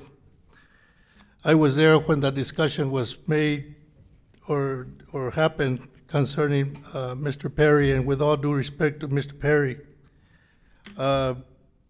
they didn't take a vote, but the support was not there. There were at least 2 individuals that spoke against it for a couple of reasons, and I also think that we need to look at having individuals that represent the makeup of the community as well. And in this particular one, we have five Anglo individuals, and I would prefer or would request that committees are made up more diversity. There's more diversity in those committees, and for that reason, I am not going to support the recommendation. Thank you, Mr. Mayor. Thank you, Counselor. Anyone else wishing to speak on this matter? I have no one else. This will be a voice vote. A yes or aye approves the nomination of Jason Perry to the Cemetery Board. A no or nay rejects it. You will activate your vote box for this vote. All those in favor of Jason Perry for the Cemetery Board signify by saying aye. Aye. Aye. Any opposed, please say nay. All right, we have noes from Councilors Peterson, Moore, and Oropesa. I have 6 yeses: Roebuck, Stubbs, Henderson, Grant, Best, and Foster. Next item up is item number 29. Councilor Stubbs, are you ready? I'm going to make a motion. Yes, Mr. Mayor, I am. This is at the recommendation of the Legal Committee. I move to re-advertise ordinance number 18-11 as rewritten to modify Chapter 16 nuisances, adding a new Article 4, chronic nuisance properties, and providing for severability and an effective date. I I have a motion by Counselor Stubbs and a second by Counselor Foster to authorize the re-advertisement for a public hearing and vote on proposed ordinance 1811. Counselors, we're going to do something rather unusual here. I was heavily involved in this rewriting of this ordinance. At this point, I will step away from the podium and assist Mr. Holloman. The Mayor Pro Tem, Counselor Stubbs, will assume the presiding officer role for this hearing. Counselor Stubbs, you have the chair. Thank you, Mr. Mayor. You all have this in front of you. It's proposed only for re-advertising. And Mr. Holloman has a presentation. Thank you, Counselor. A little suspicious the mayor's down here just looking for the good mic. Proposed ordinance 1811. You've seen it before. The idea is that we have owners have to create an abatement plan if they ever get into a situation where they have a significant number of events that affects the quality of life within the neighborhood as a whole.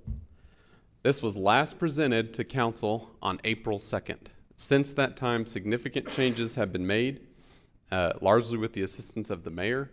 And the vote at this point is only to reauthorize for a June public hearing.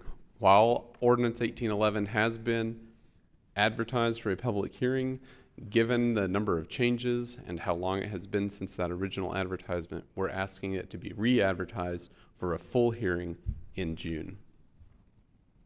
What I'd like to do is run through, I believe you all have enough of a background with the original Ordinance 1811, so what I'd like to do is run through the significant changes that have been made. The first big change is a change to the definitions. In the original version of Ordinance 1811, it had listed out specific events that could constitute a chronic nuisance or a nuisance event under the ordinance. It was then changed to be more inclusive, so that it included any calls related to anything out of chapters 10 and 16, that's the criminal offenses and the public nuisance section. Now that has been weeded down even further, so that it is specific to those items that are affecting the neighborhood generally when they happen repeatedly. The criminal items that come from Section 10, the execution of a search warrant, battery, possession of drug paraphernalia, disorderly house. And disorderly house has to do, it's a complaint, a noise complaint, or a conduct complaint that is made against a household as a whole. Next is discharge of a firearm, and then negligent use of a weapon. All of those have references to the current city code, but it also includes if they're ever cited for the equivalent under state statute. Obviously, those would not be filed in municipal court, but we would still have a record that that infraction had occurred. On the nuisance side, this is chapter 16. It would be a violation for failure to maintain premises free of litter, for storage of inoperable motor vehicles, having of weeds, and for the dangerous buildings. Now, weeds and dangerous buildings both require a citation and a passing of a resolution by this body. So only after the governing body has passed that resolution does it constitute the nuisance event. The next major change is as to the definitions. It specifies that a nuisance event may only be one event within the past 48 hours. That means that you have 48 hours after something has occurred. You're not going to get hit 3 times for one thing all in one visit. It has to be something continued. The idea, again, is that it's a chronic nuisance, something that happens over and over and over, not where you've had one really bad night. Additionally, the next is a change, increase from the number of events from 3 to 4. If you'll recall, once you've reached that threshold of events, that's whenever notice has to be given. In this instance, it's been increased. Notice has been modified so that it is provided following a determination from the city attorney. Previously, it left it to the city or the city manager. This specifies whose responsibility it is for reviewing once an there's a candidate for the chronic nuisance. Additionally, notice it has to include the appeal rights. That was in the original ordinance, but it also now requires that it explains the process. It has to detail what's going on, what ordinance you're being cited under, what items you've been cited for, etc. After that, once a property has been determined to be a nuisance for having 4 nuisance events with the span of exceeding 48 hours, they're required to enter into an abatement plan. They must contact the city manager. This has been updated so that it is explicit that that contact may be by phone or electronically or in person. The idea being that if you have somebody who's out of state, who's a landlord, the biggest thing is we just want to get a hold of you and know that you're aware of the situation and can participate in trying to remedy that issue, rather than to try to hold somebody to a different standard, drag them into Chavez County. It does still require that they provide a local contact. It also includes that renters need to be a part of the process, especially in order to determine who's responsible for creating that problem and to lay blame where blame needs to be and with the people that can solve the issues that have been created. It also says that anytime that we have partnership resources available to the city that we feel might be of an assistance to an individual that has been contacted about a chronic nuisance event, that we would help them to use our resources to help somebody else solve those issues. Another component to this is that the governing body has more oversight. Anytime, if you'll remember that once an abatement plan has been in place, if there is a subsequent nuisance event, the city manager may assess that as a charge to the property owner. Under this new scheme, that would require consent by the governing body. So similarly to how we do weeds and the condemnations, there would be a third resolution that says that these are the people that have been determined to have chronic nuisance properties, and that we concur with the city manager's determinations that they have failed to abate that nuisance and now will be charged for those services. Finally, the addition is that this has a sunset clause. It is only good for 3 years unless additional action is taken by the governing body. The idea there is that we now have a very specific defined period of time to see whether this idea is worth pursuing or not. If it's not, it expires of its own terms. If it is, then city council and city staff should have data and information in order to continue what's working and to fix what's not. With that, councilors, I would stand for any questions. And Mr. Mayor. Councilor Best.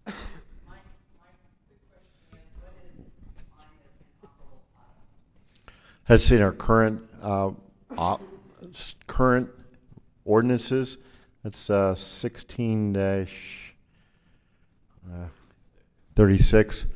It's been in there for a while, and Mr. Holloman can look it up and read it to you. But that's an existing ordinance. Councilor Roebuck. First, I want to yield to the mayor. Wait. Comments. No, wait. We're out of order right here a little bit. I have the floor. Yeah. No, I'm sorry. Okay, you're going to yield. I'm yielding Okay. to the mayor. What am I doing? I just want to hear your comments. Oh, I'm sorry.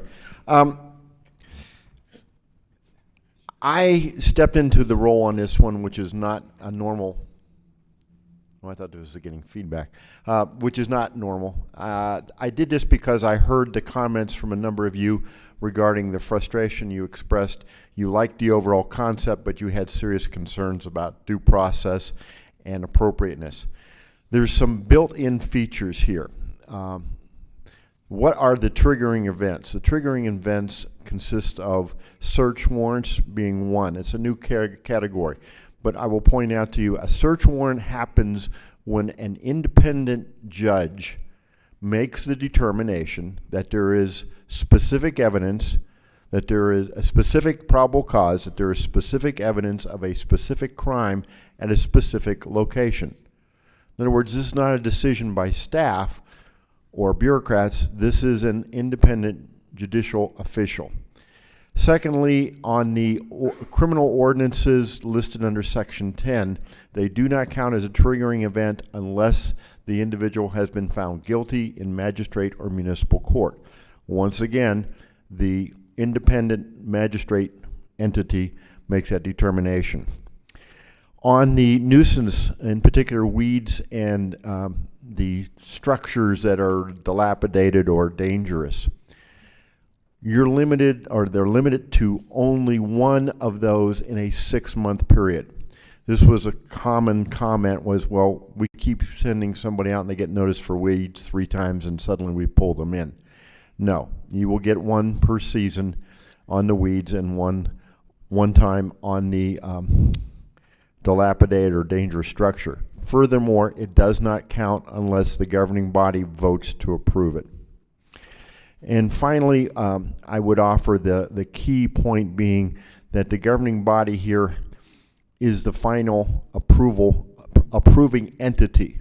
The city manager will say they have failed to comply with the abatement plan, and we intend to start charging them. That will not happen unless the governing body approves. And in the presentation from the city manager, the governing body will see the abatement plan, know where the failure has occurred. They will know if there was no response from the property owner. The governing body will know if or what the nature of the attempts were made to contact the property owner. That was an issue that was raised with me with out of state. So the governing body will decide whether or not staff has acted appropriately, prudently, and reasonably. So I see this as the governing body taking responsibility, but I also see the independence and the independent review process assuring equitable treatment. Finally, this is, and Mr. Holloman will correct me if I say any of this wrong, this is a civil proceedings. In other words, what happens is we start charging someone for the services their conduct is demanding. The conduct of the individuals at the property. If they don't pay, we place a lien, just like we do if we have to mow for the weeds or tear down a structure.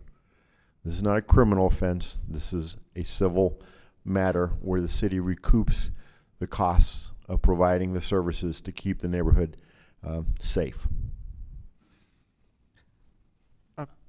Still yours. Thank you, Chair. First of all, I want to thank the mayor.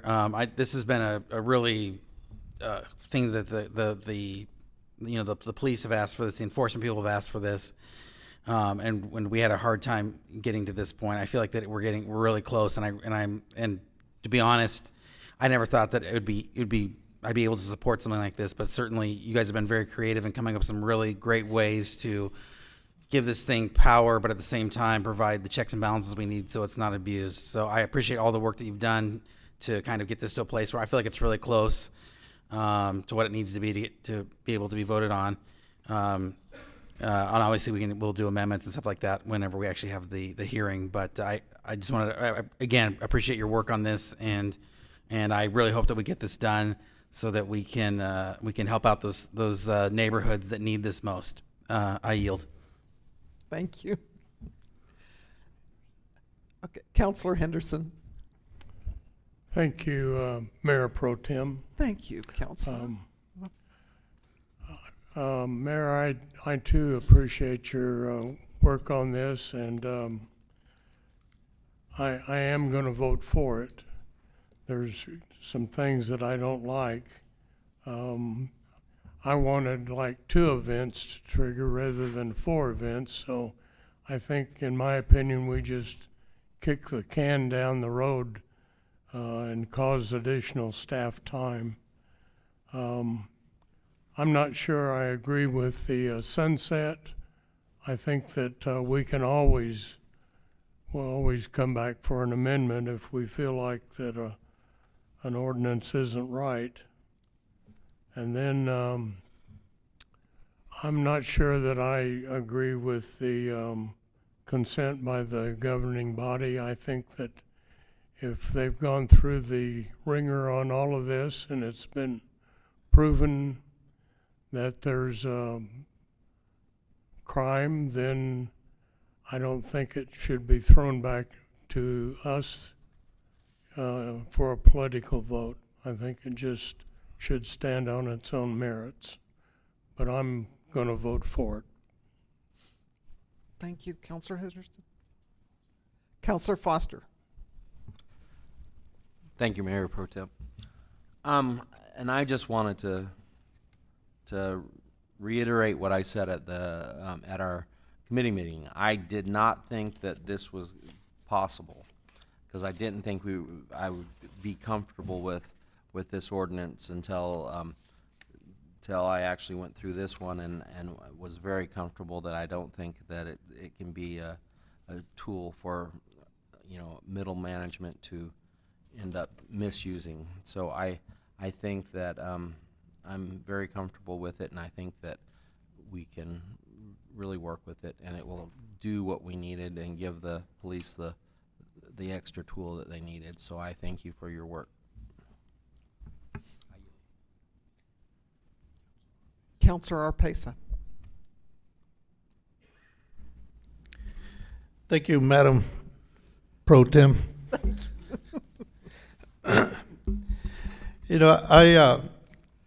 I have concerns about this mainly because you're combining criminal activity and nuisance activities, and I think they're separate.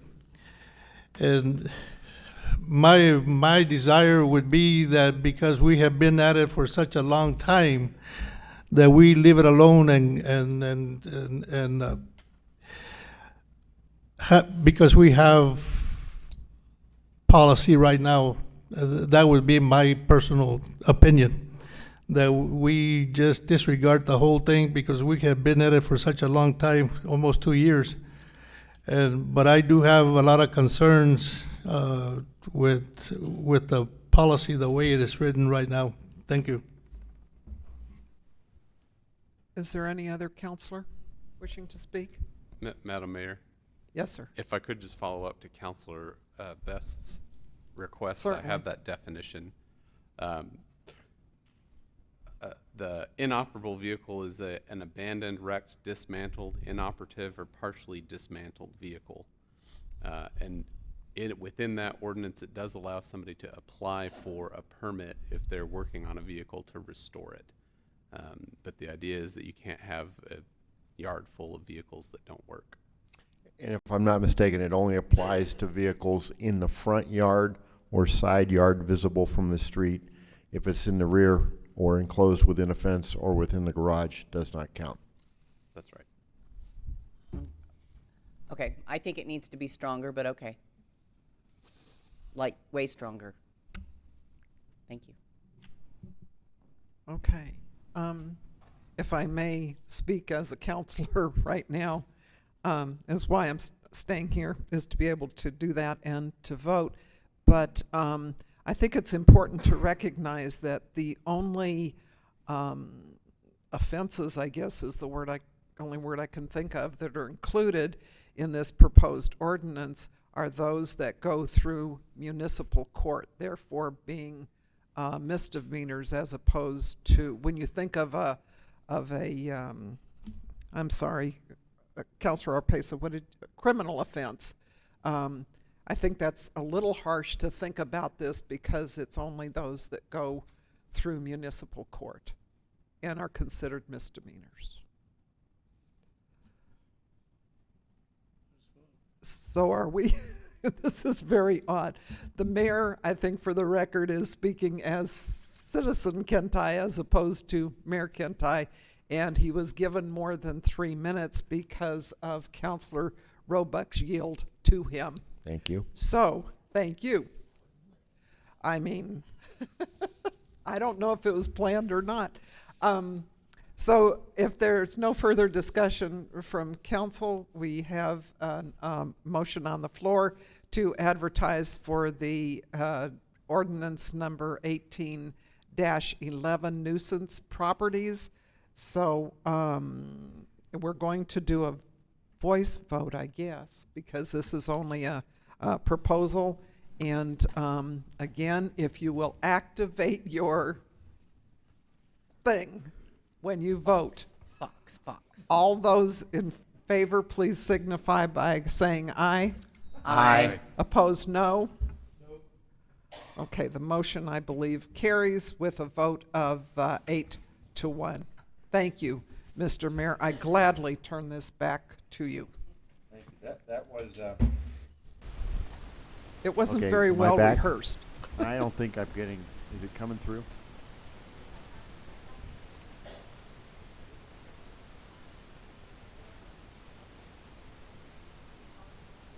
Okay. Just radiate. Okay. All right. Next up is item number 30. Counselor Grant. Thank you, Mayor. I'd like to make a motion for approval of a waiver of all special events cost fees for Hike It, Spike It 2019 in the amount of $33,384.15 with a correction on the abstract that on the committee, it was a finance committee vote 4-0, not 4-1 as presented. I have a motion by Counselor Grant and a second by Counselor Foster to approve the waiver of special event cost/fee for Hiking and Spike It 2019. Ms. Garcia. Good evening, Mayor, City Council. Character Counts in Chaves County is requesting a waiver of all city services, costs, or fees for the annual 2019 Hike It and Spike It event. Hike It and Spike It, as you know, is a flag football tournament held every Memorial Day weekend. This event is located at Cielo Grande Recreation Center. The registration will begin on Friday afternoon and the games will be played Saturday and Sunday. This event is alcohol and tobacco free and is family oriented activity. So the waiver is in the amount of $33,384.15 to cover equipment and Ms. personnel. Garcia, hang on a minute. We're not getting the right slides up here. We don't have one, I don't think. We don't have one for this one? Okay, I'm sorry. I wasn't supposed to present, so. So the waiver of special event cost fees is in the amount of $33,384, and this is to cover equipment and personnel needed as discussed at the May 1st Finance Committee meeting. And again, as Councilor Grant mentioned, the Finance Committee did recommend 4-0 approval for $33,384.15. Okay. Thank you, ma'am. Any questions? Councilors, any questions or comments on this request? Seeing none, I will call for a voice vote. A yes or aye approves the waiver of the fees as presented. A no or nay rejects it. Once again, a yes or aye approves the waiver. A no or nay rejects the waiver. All those in favor signify by saying aye. Aye. Any opposed, please say nay. Hearing none, seeing none, passes unanimously. Next up, item number 31, Counselor Grant. Thank you, Mayor. I'd like to make a motion for approval of RFP-19-006, financial and banking services scope of work. I have a motion by Counselor Grant and a second by Counselor Foster to approve the scope of work for RFP 19-006. Ms. Hicks. Good evening, Mayor and the council. I'm glad to be here tonight. We are going out to bid for some financial and banking services.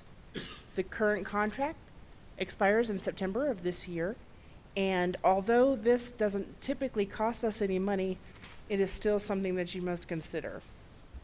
I'm here to present the scope of work, and this year when we did the RFP, we decided to add some additional items that would help us be more technically and technology savvy. So we're asking that the bank help us in those areas so that we can be more at the forefront of accepting payments electronically, and also doing some more of our investment services and those types of things. Do you have any questions about what you have read? I have Counselor Grant. Counselor Grant, you have the floor. Yes, I just want to say we had a great discussion and presentation in Finance Committee, and appreciate Becky for going through all this and doing the explanation. I just wanted to ask, did we get a clarification on the term? Yes. If you consider this a professional services contract, then the term must be as it is written, 2 years plus 2 additional years if we extend the contract. But if you don't consider a professional services contract, then we can take it out to 10 years. So has our current one been 4? Did we talk about that? 4. 'Cause I don't remember doing this 4 years ago. Has it? Yes. Our current one was, I believe, in 2013, around the time that Okay, so that's by state statute, we can only do up to 4 years max. As a professional services contract, yes. Is this considered a professional services contract? And I think Mr. Holloman can maybe jump in as well too, but in the past, we have considered this a professional service similar to an engineer or an architect or an attorney. So we have treated it as that, but we had a conversation, I think, last week as well too, that banking services themselves really are not professional service level. And so you could, I believe that you could treat it as a regular service and go with the additional term. And I'll leave that to Mr. Holloman to correct if I'm speaking out of turn. I think that that's right, and I spoke with the procurement officer this afternoon. The dividing line between those two, in my mind, is whether or not we're hiring somebody to give us advice. We're banking, where we're just asking somebody to handle our money, excuse me, as opposed to giving us advice as to how to invest the money that we're getting.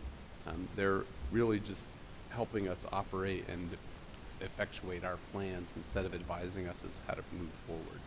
So in my mind, I think that it's safe to consider this not a professional service so that we could extend it. The term could be up to 10 years. Is our procurement officer here? No, Councilor Grant, she is not. I'm looking at examples of services, banking services. States that they have to be routine and transaction based. What we were trying to decide, as a group is, do we get financial advice or is it just banking services? And there are times that we would be able to ask the bank if there was any better way that we could, handle deposits, anything else. So we didn't know if it could be considered professional services. So we did talk to Aaron this afternoon. Okay, so our opinion is it's not professional services. That is correct. Okay. I'm not wanting to do it for 10 years by any means, but I just thought, to me, it felt like 4 was a little short, and I thought our current one was like in the 6-year range or something, so. I believe that, Councilor Grant, that it is 8 years is what I believe. And that is what the code actually said. It was just recently changed from 8 years to 10 years. So I think you're correct there. So our current one, what you think was 8 years? 8 years, yes. Which I think is too long to wait to look at it for sure, but. Definitely. I mean, if we change our banking services, it's going to be a huge transitional Yes. period for 4 years. And I think Becky mentioned at the Finance Committee meeting that, waiting that long, what if we get in the position where we're not being helped or our customer service is bad or, those kind of things.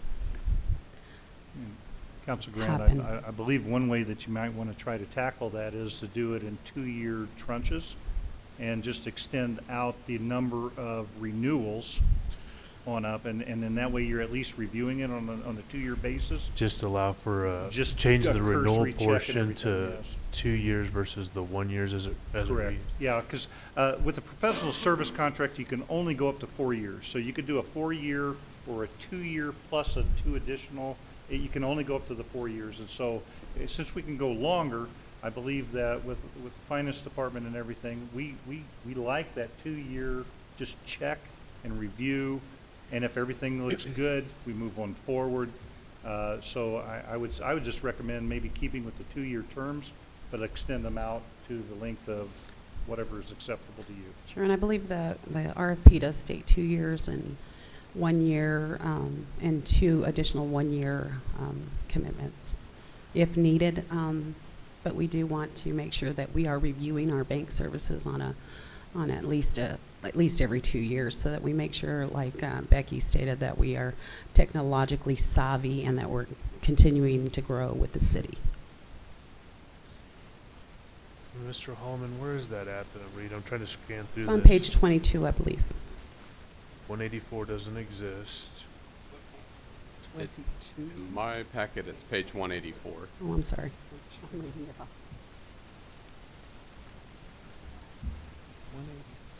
Which would make it page 22 of 38. Yes, it's page 22, 38 pages of the RFP.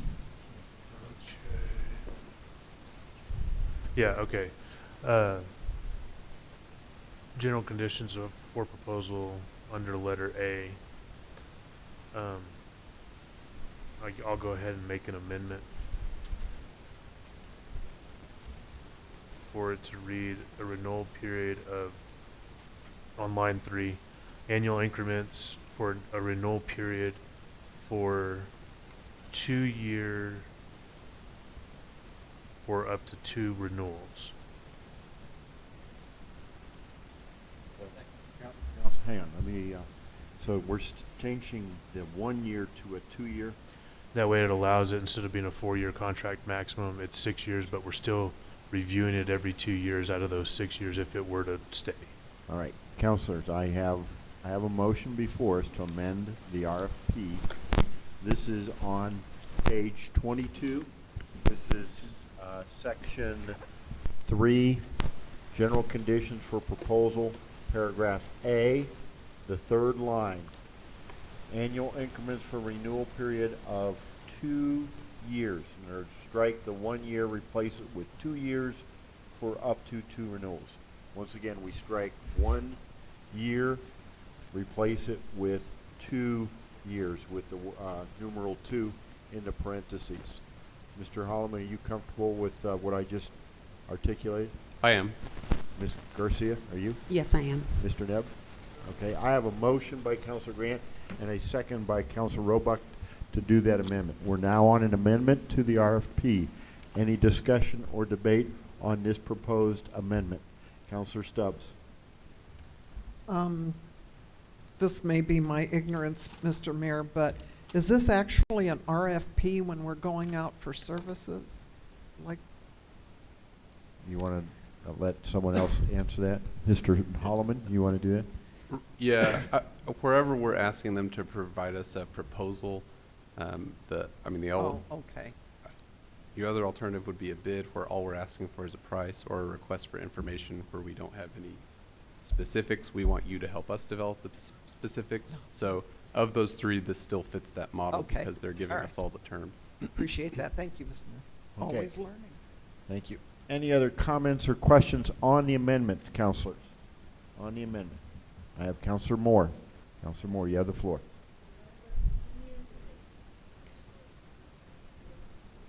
Yes, it was. This would add up to 6, maximum of 6. The maximum under statute is 10, but this would allow us to go up to 6 years. Okay, Councilor, you still have the floor. No, you're done. Okay, councilors, anyone else with comments or questions regarding this amendment? On the amendment. Seeing none, I'll ask for a voice vote. A yes or I approves the amendment. A no or nay rejects the amendment. All those in favor of the amendment as presented, please signify by saying aye. Aye. Aye. Any opposed, please say nay.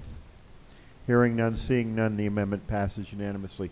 Thank We are you. now on an amended RFP. Any further discussion, debate on the amended RFP? Seeing none, I will ask for a voice vote on the RFP as amended. A yes or aye approves the RFP as amended. A no or nay rejects it. All those in favor of the RFP as amended, please signify by saying aye. Aye. Any opposed, please say nay. Hearing none, seeing none, passes unanimously. Next up, item number 32, Councilor Oropesa. Thank you, Mr. Mayor.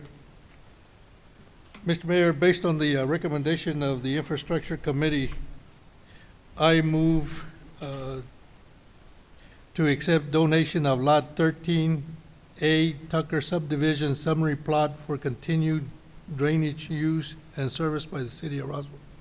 I have a motion by Councilor Oropesa. Councilor, if you activate your motion button on your vote box, thank you. I have a second by anybody? Councilor Best. Motion by Councilor Oropesa, second by Councilor Best. Mr. Nahar. Mayor, Council, good evening. We're considering accepting donation of Lot 13, A Tucker subdivision for continued drainage service and by the city of Roswell. I'm gonna let the pictures tell the story. We're using it for drainage. The city's maintaining it now. It's picking up drainage from an adjacent subdivision, carrying it down to what we call an existing drainage ditch that goes all the way to the Barindo River. If we accept donation of this property, the cost would be for us to prepare the quitclaim deed and the filing at the county clerk. Infrastructure voted 3-0 in favor of acceptance of the donation on April 22nd. As you can see in the blue, this lot 13A is a very northerly lot of A Tucker subdivision. It's off of Via Veneto, which is a private road. To give you a reference, it's right across north of Farmers Country North. And that subdivision to the left is actually the drainage is coming from that subdivision to the westerly portion of that lot, and then going to the easterly portion of the lot and headed north down that ditch, which you can see is a darker color. Please note that this lot 13A already includes what would be called the road right-of-way, because when planning and zoning approved this subdivision, they did require that this 13A be with no structure on it and just be a turnaround for fire trucks in case they need to fire turnaround or emergency trucks. And the city's been using it for drainage. It did not require it to be paved either, just gravelled and maintained. This is the subdivision to the west of that lot. As you can see between those two houses, there is a concrete ditch that's picking up the drainage. That flows to the northeast. It comes out across that subdivision into lot 13A in question, and you can see the ditch. And you can see the ditch there, which the city maintains. We keep it graded so the water doesn't back up into the subdivision. And to the left of the picture, you can see the graded area, which is the turnaround for emergency services. And I stand for any questions. Thank you. Councilor Grant, you got the floor. Just a quick question. I spoke to one of the residents in the subdivision since our infrastructure meeting. Do we have, on clearing those drainage ditches like we have, I think there's one even like on Barindo where the trailer park is. Do we have a maintenance plan for that, or who does that, or how does that work to make sure those ditches are clear when it does rain?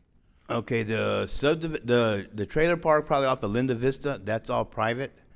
Now, where it is a public easement like this, or we have similar ditches along North Washington and those residents draining to the Nemi Golf Course, we do clean them.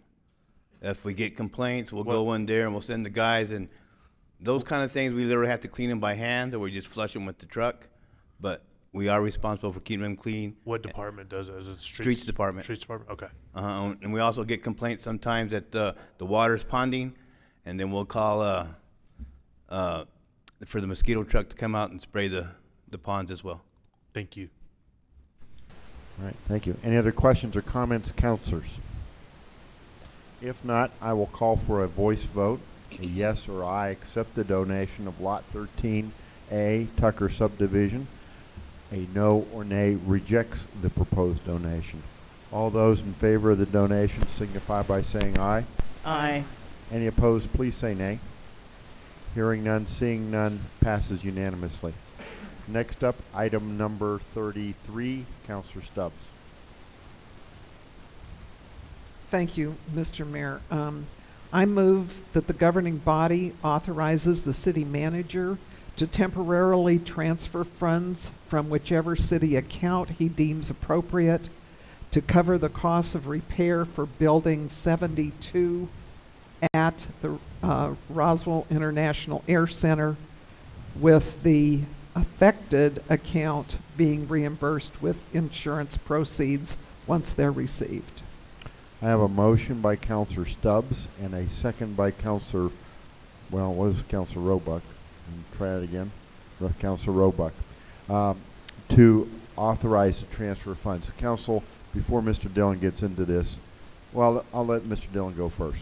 Mr. Dillon, go ahead and explain the situation. Okay, Mr. Mayor, Council. During the wind event that happened in March, Building 72 is a leftover structure that was here from the base, built approximately 1942, currently used as a warehouse.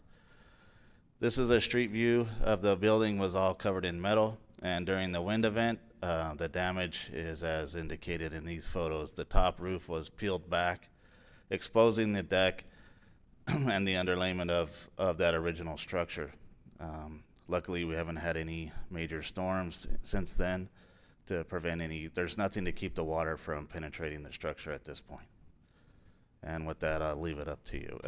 Insurance has been notified as indicated, and we're currently awaiting the report to receive what they're gonna reimburse us for and what they see as replacement damage. All right. Council, full disclosure, this is on the agenda at my request.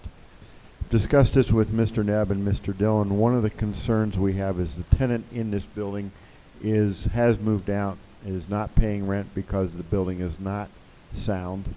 So we are losing the rent. We do not know when the insurance money will come in, and the potential for additional damage is significant. An analogy, if you will, is what the state is doing with the hangar for the blimp. The Sky hangar. The state Economic Development Department is doing a $2 million bridge loan until they get their insurance claims settled so that they can immediately begin repairs on their structure. The intention here is that we would be able to get the repair work done quicker, get the building back into use by a tenant, and then return to the affected account the funds that we get from insurance. And on that note, I have Councilor Grant. Councilor, you have the floor. Thank you, Mayor. Has the insurance company indicated that they're covering this? There was preliminary comments basically classified as hearsay that they were gonna do a full replacement, but until we see the report, we cannot bank on that. Okay. And I don't disagree with us going forward and using funds, but are we doing a budget amendment, or are we moving this out of reserve? What are we doing it? We haven't looked that far into it, but what we'll do is we'll do essentially a short-term loan in order to get the money in there to make the repairs from the appropriate fund. We have not discussed this with the finance department or anything at this point in time, but the idea is to move money into the account so that it can be done and then reimburse back once the proceeds are received. Which account are we moving into? I believe we would try, do you have a? So, Councilor Grant, to answer your question, we would have to do a budget amendment.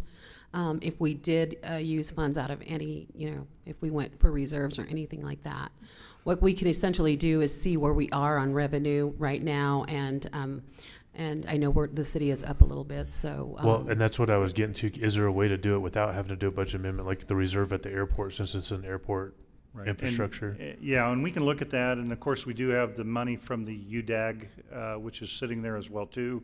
So there's not a problem with having enough. It's actually following the proper procedure to get it done. I just don't want to slow it up another month before we pull the trigger. Right. So And I think that's why it was brought before the city council, was to get approval to do that, and then between finance and city administration, we will make that adjustment. And then we'll back up with the paperwork as we move forward. But We can do that without a with resolution. the city council's approval, then we're going to find that money and then take care of the issue. If we decide, Counselor Grant, to use money that is in a different line, we can essentially do a transfer with Mr. Nebb's signature Okay, without perfect. a resolution. Okay, thank you. And I'm assuming we have a contractor lined up to go on this as quick as possible to get it back up. We don't as yet. This was just brought to me this week. So, but it's basically off the shelf. Our panel shouldn't be an issue getting the materials. Okay, thank you. Okay, thank you. I have Councilors Henderson, Foster, and Peterson. Councilor Henderson, you have the floor. Thank you, Mayor. I would assume that do we have to have, say, an architect, or do we have to have an engineer or somebody tell us what kind of roof to put back on to this building? Basically, it was already done if we do a replace in like in kind, which is replacing the R panel back to the condition it was. The design was already done, but most of our contractors will provide the stamped drawings within their submittal of the permit. Okay. So are we comfortable with the financing on this, or the money, the reimbursement we're to receive, that will come out close to being whole on this thing, or are we gonna be depreciated a bunch, or what's the feeling about our ability to You know, and I know this concept is a little bit different than what you've done in the past, but I would state that with Mr. Dillon's expertise as well too, we're going to be as frugal as we can with this. But if we're going to maintain the building, then I don't think the repair should be based upon what we receive from the insurance. We should fix this correctly so that it lasts longer, as long as possible.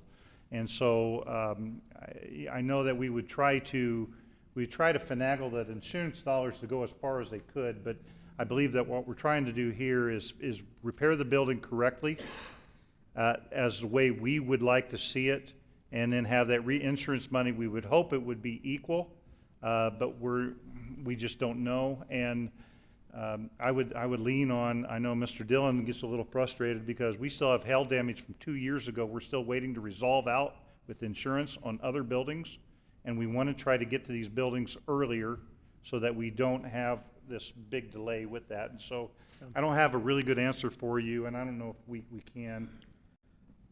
I mean, if we're going to go based on past history, we are seeing the numbers come in pretty close once we include the depreciation amount on the previous hail damage. We're able to address probably 90% of all those repairs based on the amount we received plus the depreciation.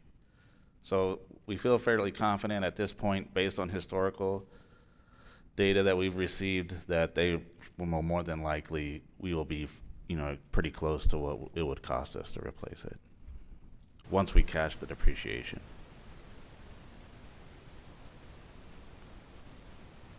I'm a little bit puzzled.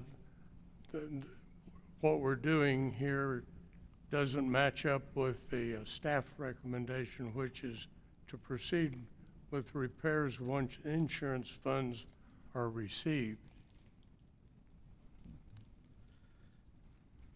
If that's my recommendation, just to the fact that we didn't really go through a true detail on how we were going to fund it at the time. But we elaborated on that definition further tonight, so it makes more sense now. Okay. So there is a comfort level there that wasn't there when this was written. Right, and the fact being that we added some incidental damage, which more than likely we were being extremely conservative trying to estimate the repair. But more than likely it's just going to be mostly the roof and the roof trim that we would replace. Thank you, Thank you. Kevin. Thank you, Mayor. I have Counselor Foster and Counselor Peterson. That exhausts my list. Counselor Foster, you have the floor. Thank you, Mayor. And basically what I was just, we're going to replace the full amount, and we're looking at a little under 700,000. Is that according to this? Well, actually, that includes incidentals because we didn't understand. We don't have the full report, so we're not sure if there's additional damage that's there in the report that we haven't seen. So the roof itself would be about 5 3/4 plus the GRT associated. Okay. Well, and that's when you had said Right. were thinking that they were going to say total the whole roof, and then when I first read it and it said make repairs, well, to me, that's not a repair, that's a replacement. And so reading further down, I just wanted to clarify that we are looking at replacing the whole roof, and I'm okay with that because it is an asset, and I know the longer it sits there with monsoon season coming up and everything else, that we definitely don't want it to be further damaged. So I'm okay with it. I know it's kind of different, but we do have the funds and we don't want to hurt our asset, but I just wanted it clarified that we are replacing the whole roof. So thank you. Thank you. And Counselor Peterson, this exhausts my list. Counselor, you have the floor. Thank you, Mayor. Does the roof need to be replaced? It does. I mean, that roof right there is, I mean, you're looking 75 years old. The exposed deck is 75 years old at this point. Right. But the roof, there's nothing left of the metal. That's gone. It's gone. It was completely peeled back and torn. So it'd be impossible to. So you're going to replace the whole decking and everything? No. What we'll do is we'll put the nail runners down, and then attach the R panel to the nail runners like the install that was done prior to. Because to me, it don't look like that much was damaged. Well, what you're seeing there is all the R panel is gone. All that area that you see in the top middle photo was all covered in R panel as it is further down in the photo, but due to the wind blowing across the paneling, it was all punctured, and there are issues, and they won't allow you to patch metal panels for a roofing material. How long ago was that done with those R panels? I honestly can't tell you. All I can tell you is that we found an assessment that was done approximately in 1988, October, that they gave them the solution, several options on what they could do with the structure when it was asked, and they chose to cover it and encapsulate it all with metal panels. And so it would have to have been around that time frame. I can't give you an exact time, either 88 to 90-ish, I don't know.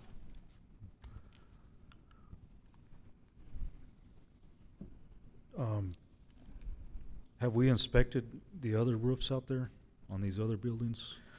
We have inspected the other roofs. There are some other roofs out there that did cause or get some wind damage, but it's real mild. Like there was some TPO that was delaminating, and that's actually in the report. We took them to all those areas, and they've seen it all. The insurance adjusters have come and inspected all the areas out there. Because if somebody's inspecting these every year, they might have found something. Because to me, it looks, those screws loosened up and they came loose. Yeah, I couldn't tell you. But we do, on all the new roofs and we're expanding it more and more every year as budget allows to have a annual roof inspection and cleaning done on all of our roofs to prolong our roofs. Okay, thank you. Mm-hmm. This, counselors, unless there's anyone else wishing to speak on this matter, I will call for a voice vote. A yes or aye authorizes the city manager to transfer funds temporarily for the purposes of doing repairs to Building 72, with the understanding that the funds will be replaced as soon as insurance comes in. A no or nay rejects granting this authority to the city manager. All those in favor signify by saying aye. Aye. Any opposed, please say nay. Hearing none, seeing none, passes unanimously. Next up, Councilor Stubbs, item number 34. Thank you, Mr. Mayor. I move that the council go into closed session pursuant to NMSA 1978, Section 10-15-1H6, to discuss competitive sealed proposals solicited pursuant to procurement code related to RFP 18-008, second posting.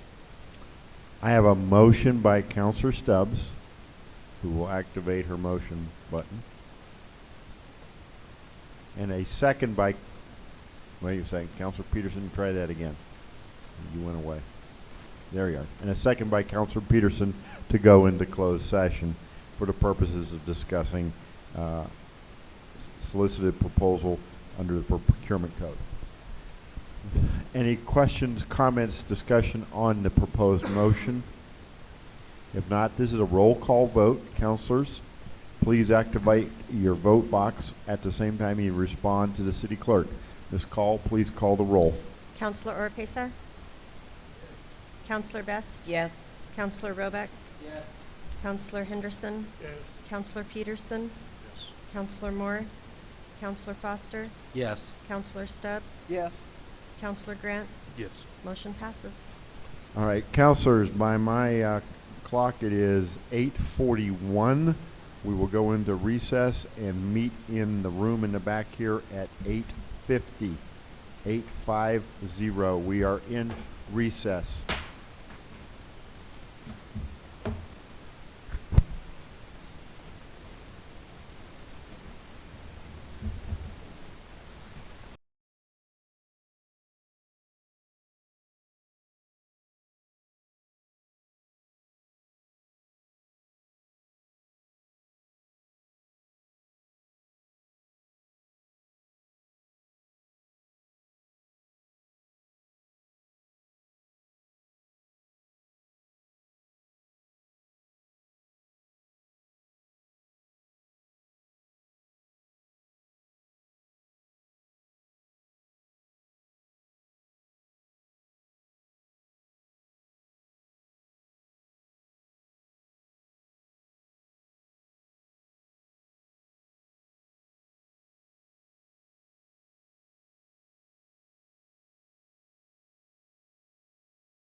It is 9:23.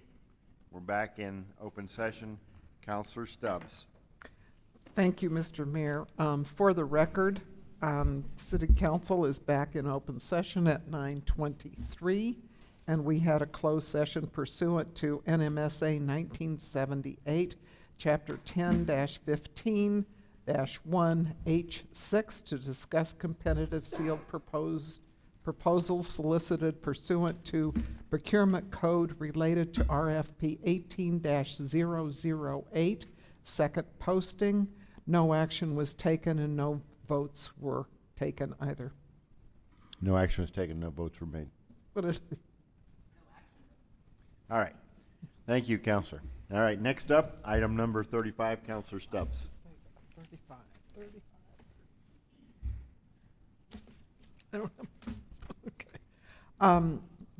Mr. Mayor, I would like to move to approve the fleet service agreement with First Vehicle Services. All right, I have a motion by Counselor Stubbs. Counselor, please activate your motion button. And a second by Counselor Henderson to approve the fleet services agreement with First Vehicle Services. Mr. Neb, did you want to address that at all, or Mr. Holloman, either one? I have a brief slide on this. Mayor and City Council, thank you again. This is voting on RFP. The final contract is a result of RFP 1808, the second posting. This has to do with the maintenance and repair for the city's approximately 600 different vehicles. The initial term of this agreement is for 24 months. The cost, as you see there, is similar to the interim agreement that we have had with the current contractor. And then it also includes additional reporting requirements. As one of the issues that we have had as a city is that we have issues with making sure that we're getting our value from our contractors. So we made sure to build into this agreement that there were actual reporting requirements and that we could hold them accountable for how their performance ended up affecting our equipment. Mayor and Council, I would also note that Mr. Mitch Beckett is here from First Vehicle if you have any questions from him. Other than that, I would stand for any questions. All right, thank you very much. All right, I have Counselor Grant. Counselor Grant, you have the floor. Thank you, Mayor. I'd like to make a amendment under the term section on page 1, the last line where it says for of 1 year for up to 8 year on the renewal terms, strike the 8 and move it to 3. So they would have the initial 24 months available for 1 year, 3 1-year terms extensions. I have a motion by Counselor Grant to amend paragraph 1 on page 1. Do I have a second?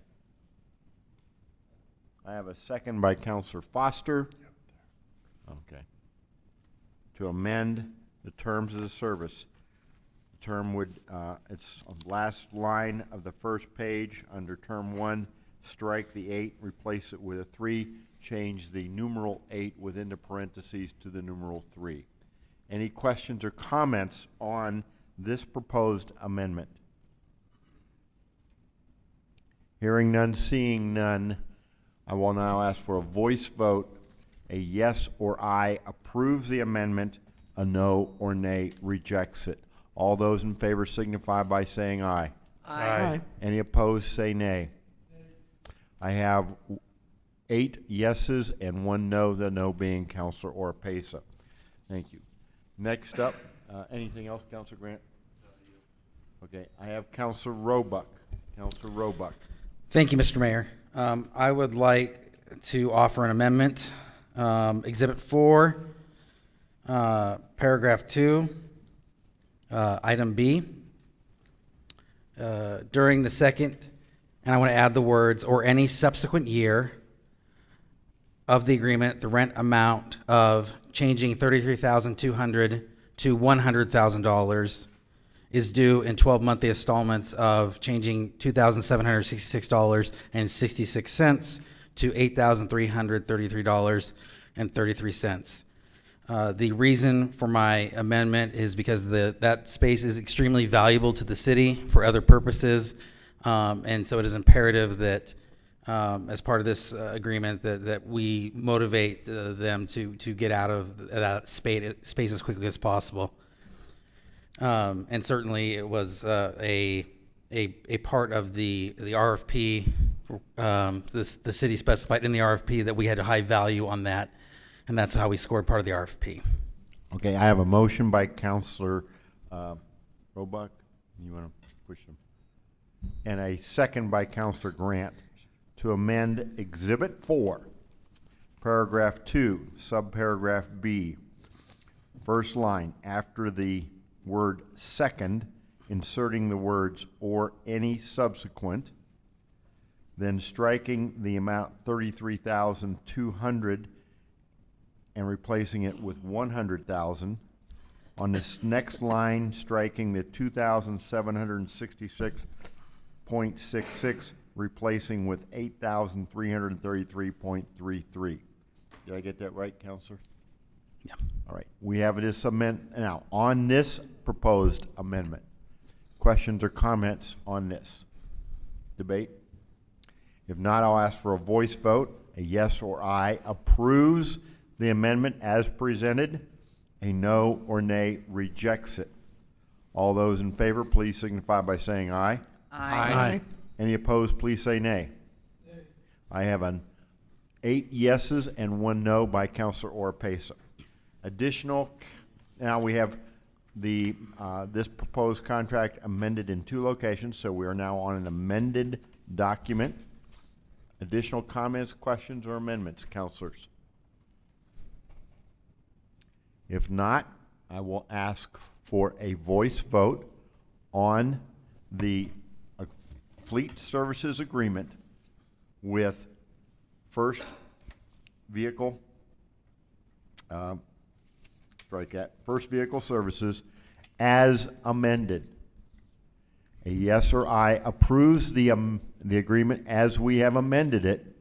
A no or nay rejects it. All those in favor, please signify by saying aye.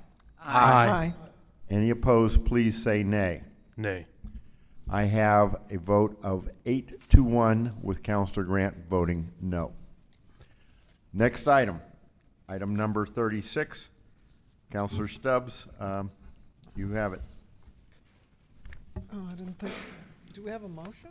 Well, I think we just need to initiate a discussion. So we were, I'll take it over then, Councilor Stubbs. You may have it. All right. Ms. Call will now provide a presentation to us on the Local Election Act as passed by the New Mexico State Legislature and signed by the governor. Ms. Call. Point of order. Did they want to collect these now? Oh, that's right. Yeah. Let's go ahead. Thank you, Counselor. What did I do with it?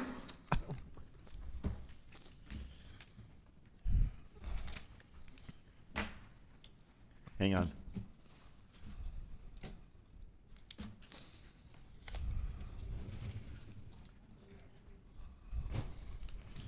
All right. Ms. Call. Hello again. If you would just humor me and let me get through the slides real quick, then I will be happy to answer any questions, and I promise that I will make this as quick as possible. So as you all know, that we do have a new Local Election Act, which is called an LEA. And what that does is establishes a statewide local election every November, odd number years, for nonpartisan officers and local government ballot questions.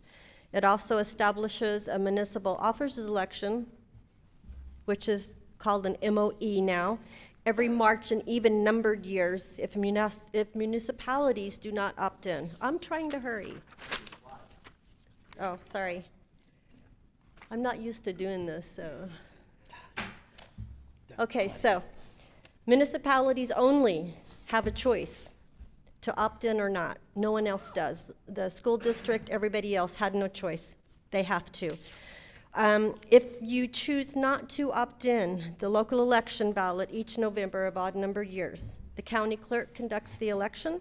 The county pays all costs of the election, and that would include the advertising, publishing, and the poll workers. The Secretary of State's office would reimburse the county all those funds with the exception of the poll workers, but the county would absorb those costs anyway. The Chaves County Commission would canvass the election results, and at this time, there is no longer an opt-in fee.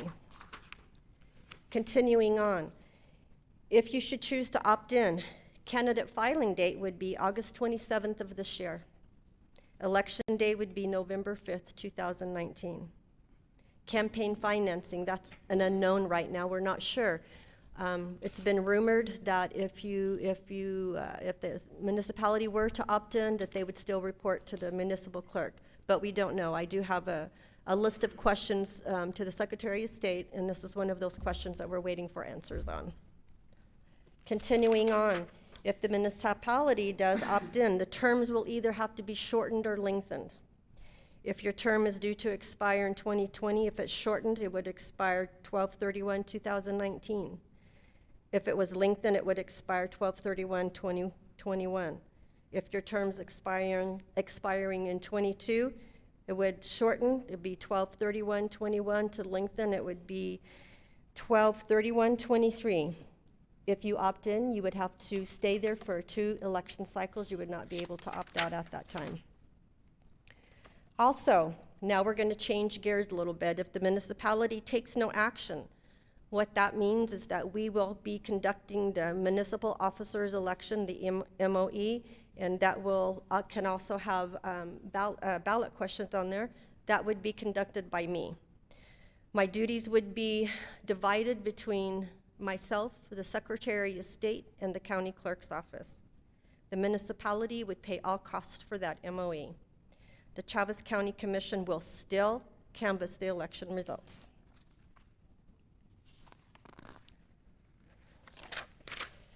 House Bill 407 mandates that the MOE must comply with the election code, including voter registration requirements of Senate Bill 672. I have the little asterisk there to remind me to tell you that that's also a question that I have posed to the Secretary of State that we have no answer for. They're still working out the details on the voter registrations, but they have promised in my this week training seminar for part of the election, they would have the answers by March election. The deadline to opt in is June 30th, 2019, but it's also the deadline for the city attorneys to align the city ordinance to any of the election codes, i.e. campaign financing, et cetera, with the new LEA, so we can comply with that. In June 2019, we must designate polling locations by resolution. That's coming up next month.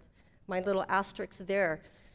In the beginning, they have told us that our governing body would be able to vote on those polling locations. Now it's in question. You still may vote on them, but we don't know yet for sure if the Chaves County Commission will also need to approve those. I'm waiting for an answer for that before I continue on with the resolution. December 2019, the Secretary of State would issue the proclamation for the MOE, and the municipal clerk would do all the posting, advertising, and publishing. The county clerk would be required to post it on their website. January 7th, 2020 would be the candidate filing date, and you would be filing with the municipal clerk. Campaign financing would also be done with the municipal clerk.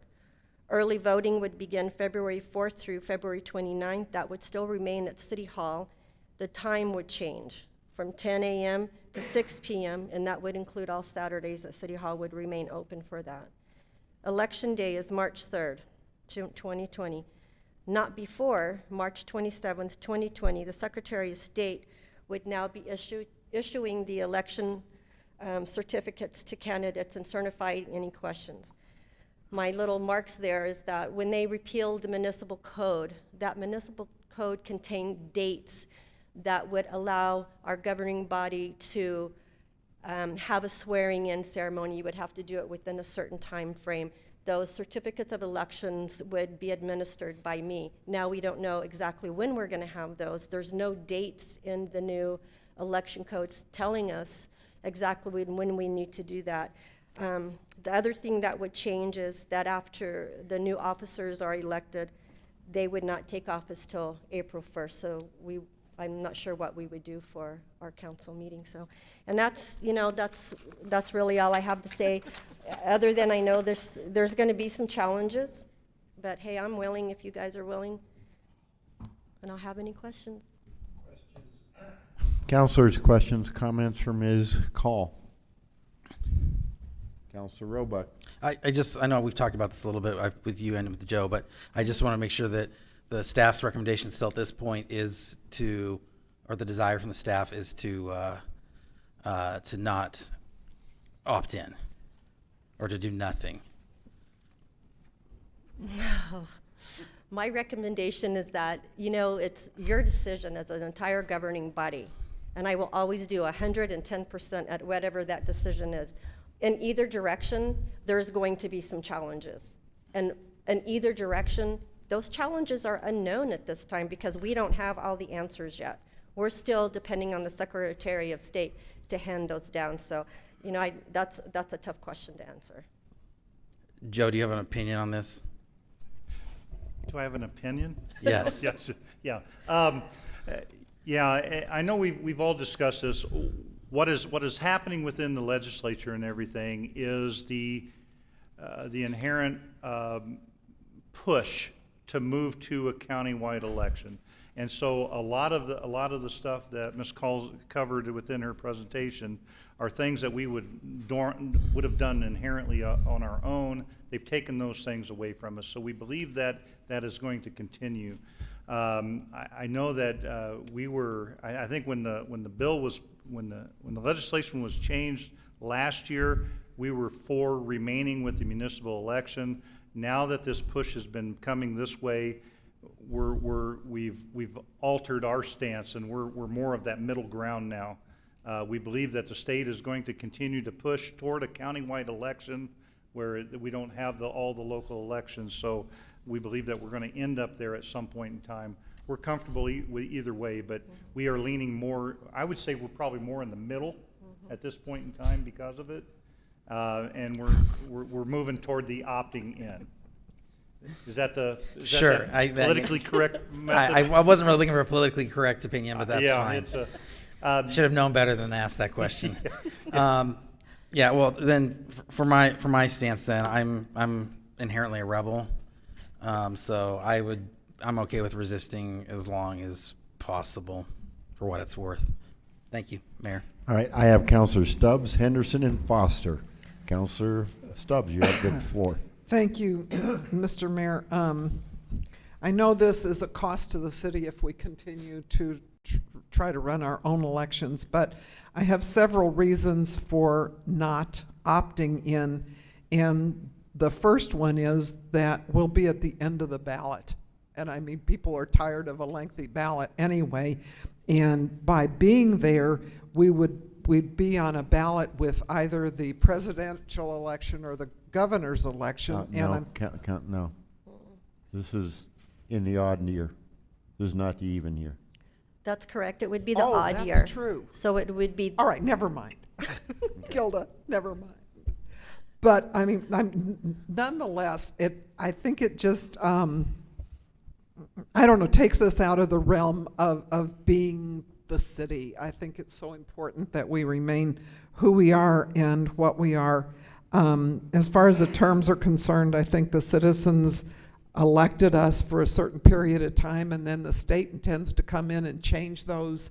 I don't know how people are going to like that.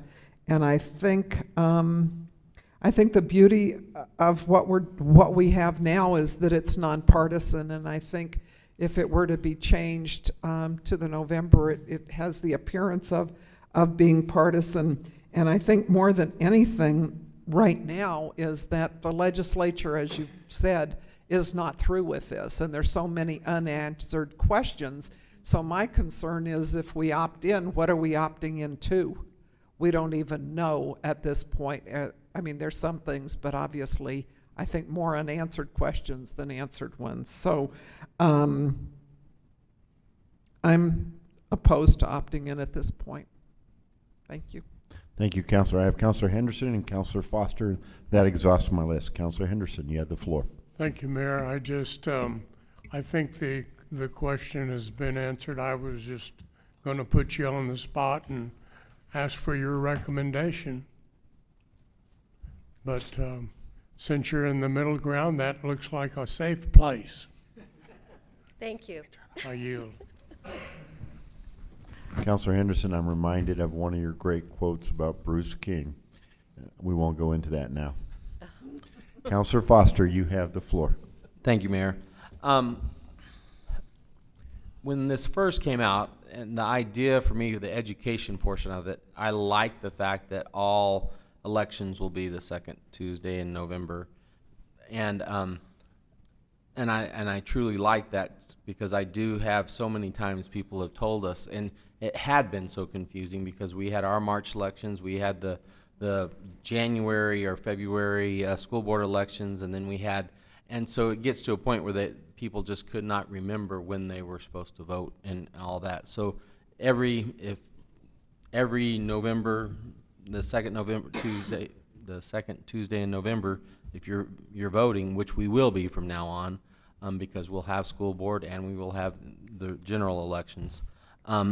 I like that, and so I don't mind the city moving to it, except I don't like the fact that we don't control the polling, where the polling places are, because I think we as the city councilors know how to, have and reach our city, and that's the one point that my contention I still hold, plus the other is we have so many open questions, which we're going to have no matter what we decide to do. The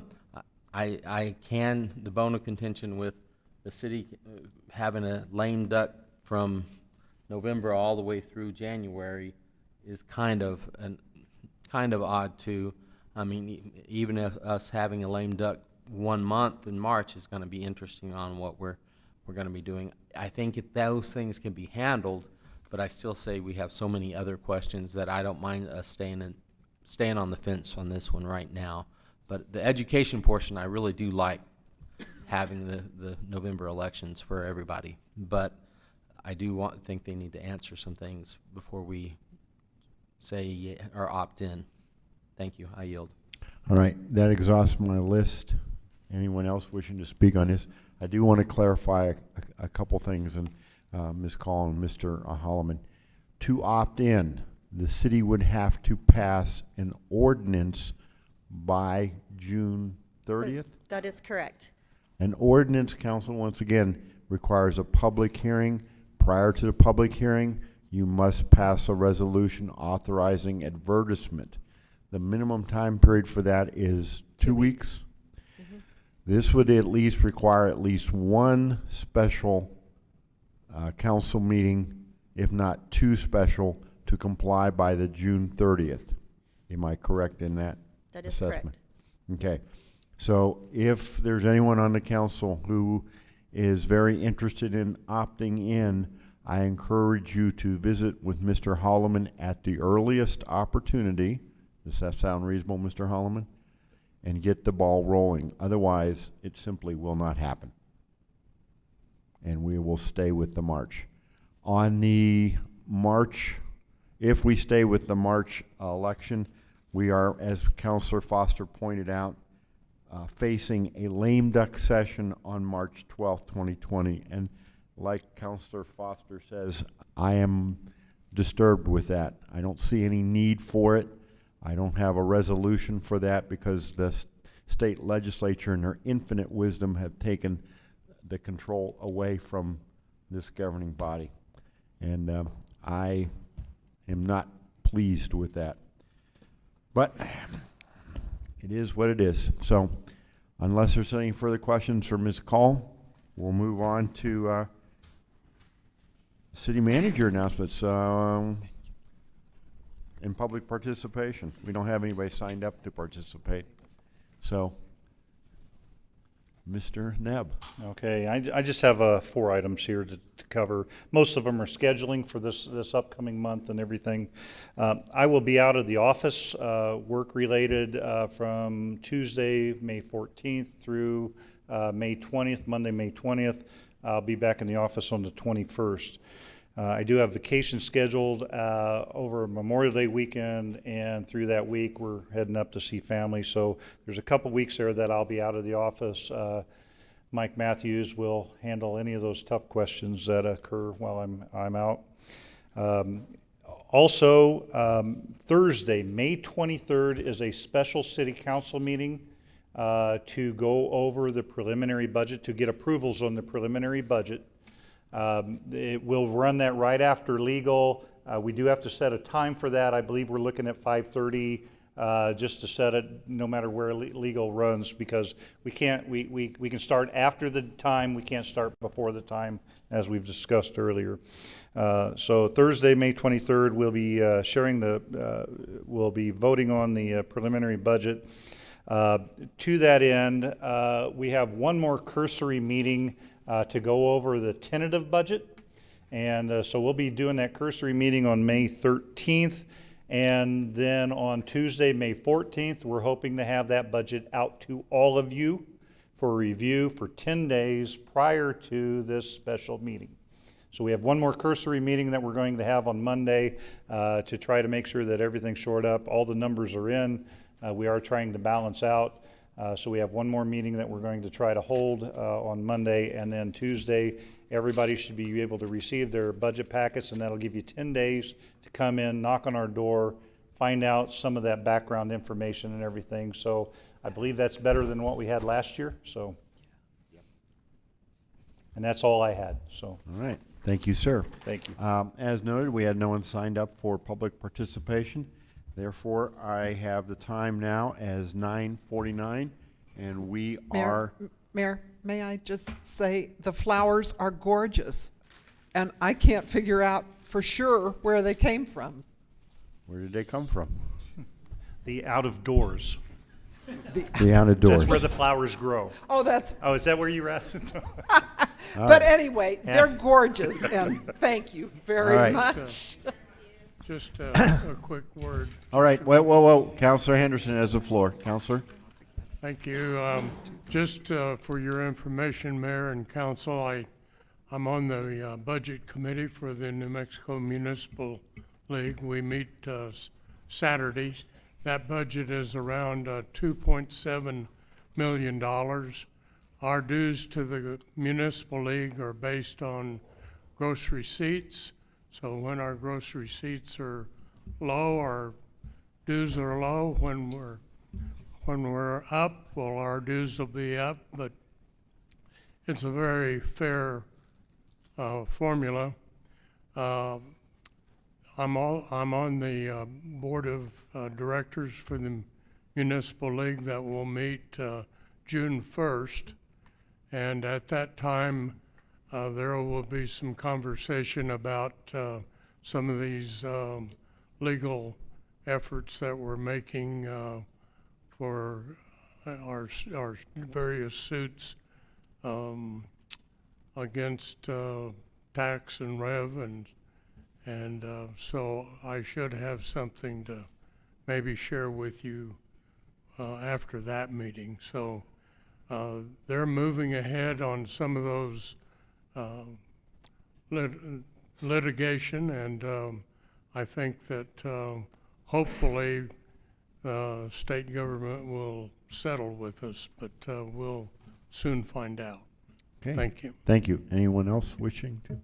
I have the time now at 9:51. We are adjourned.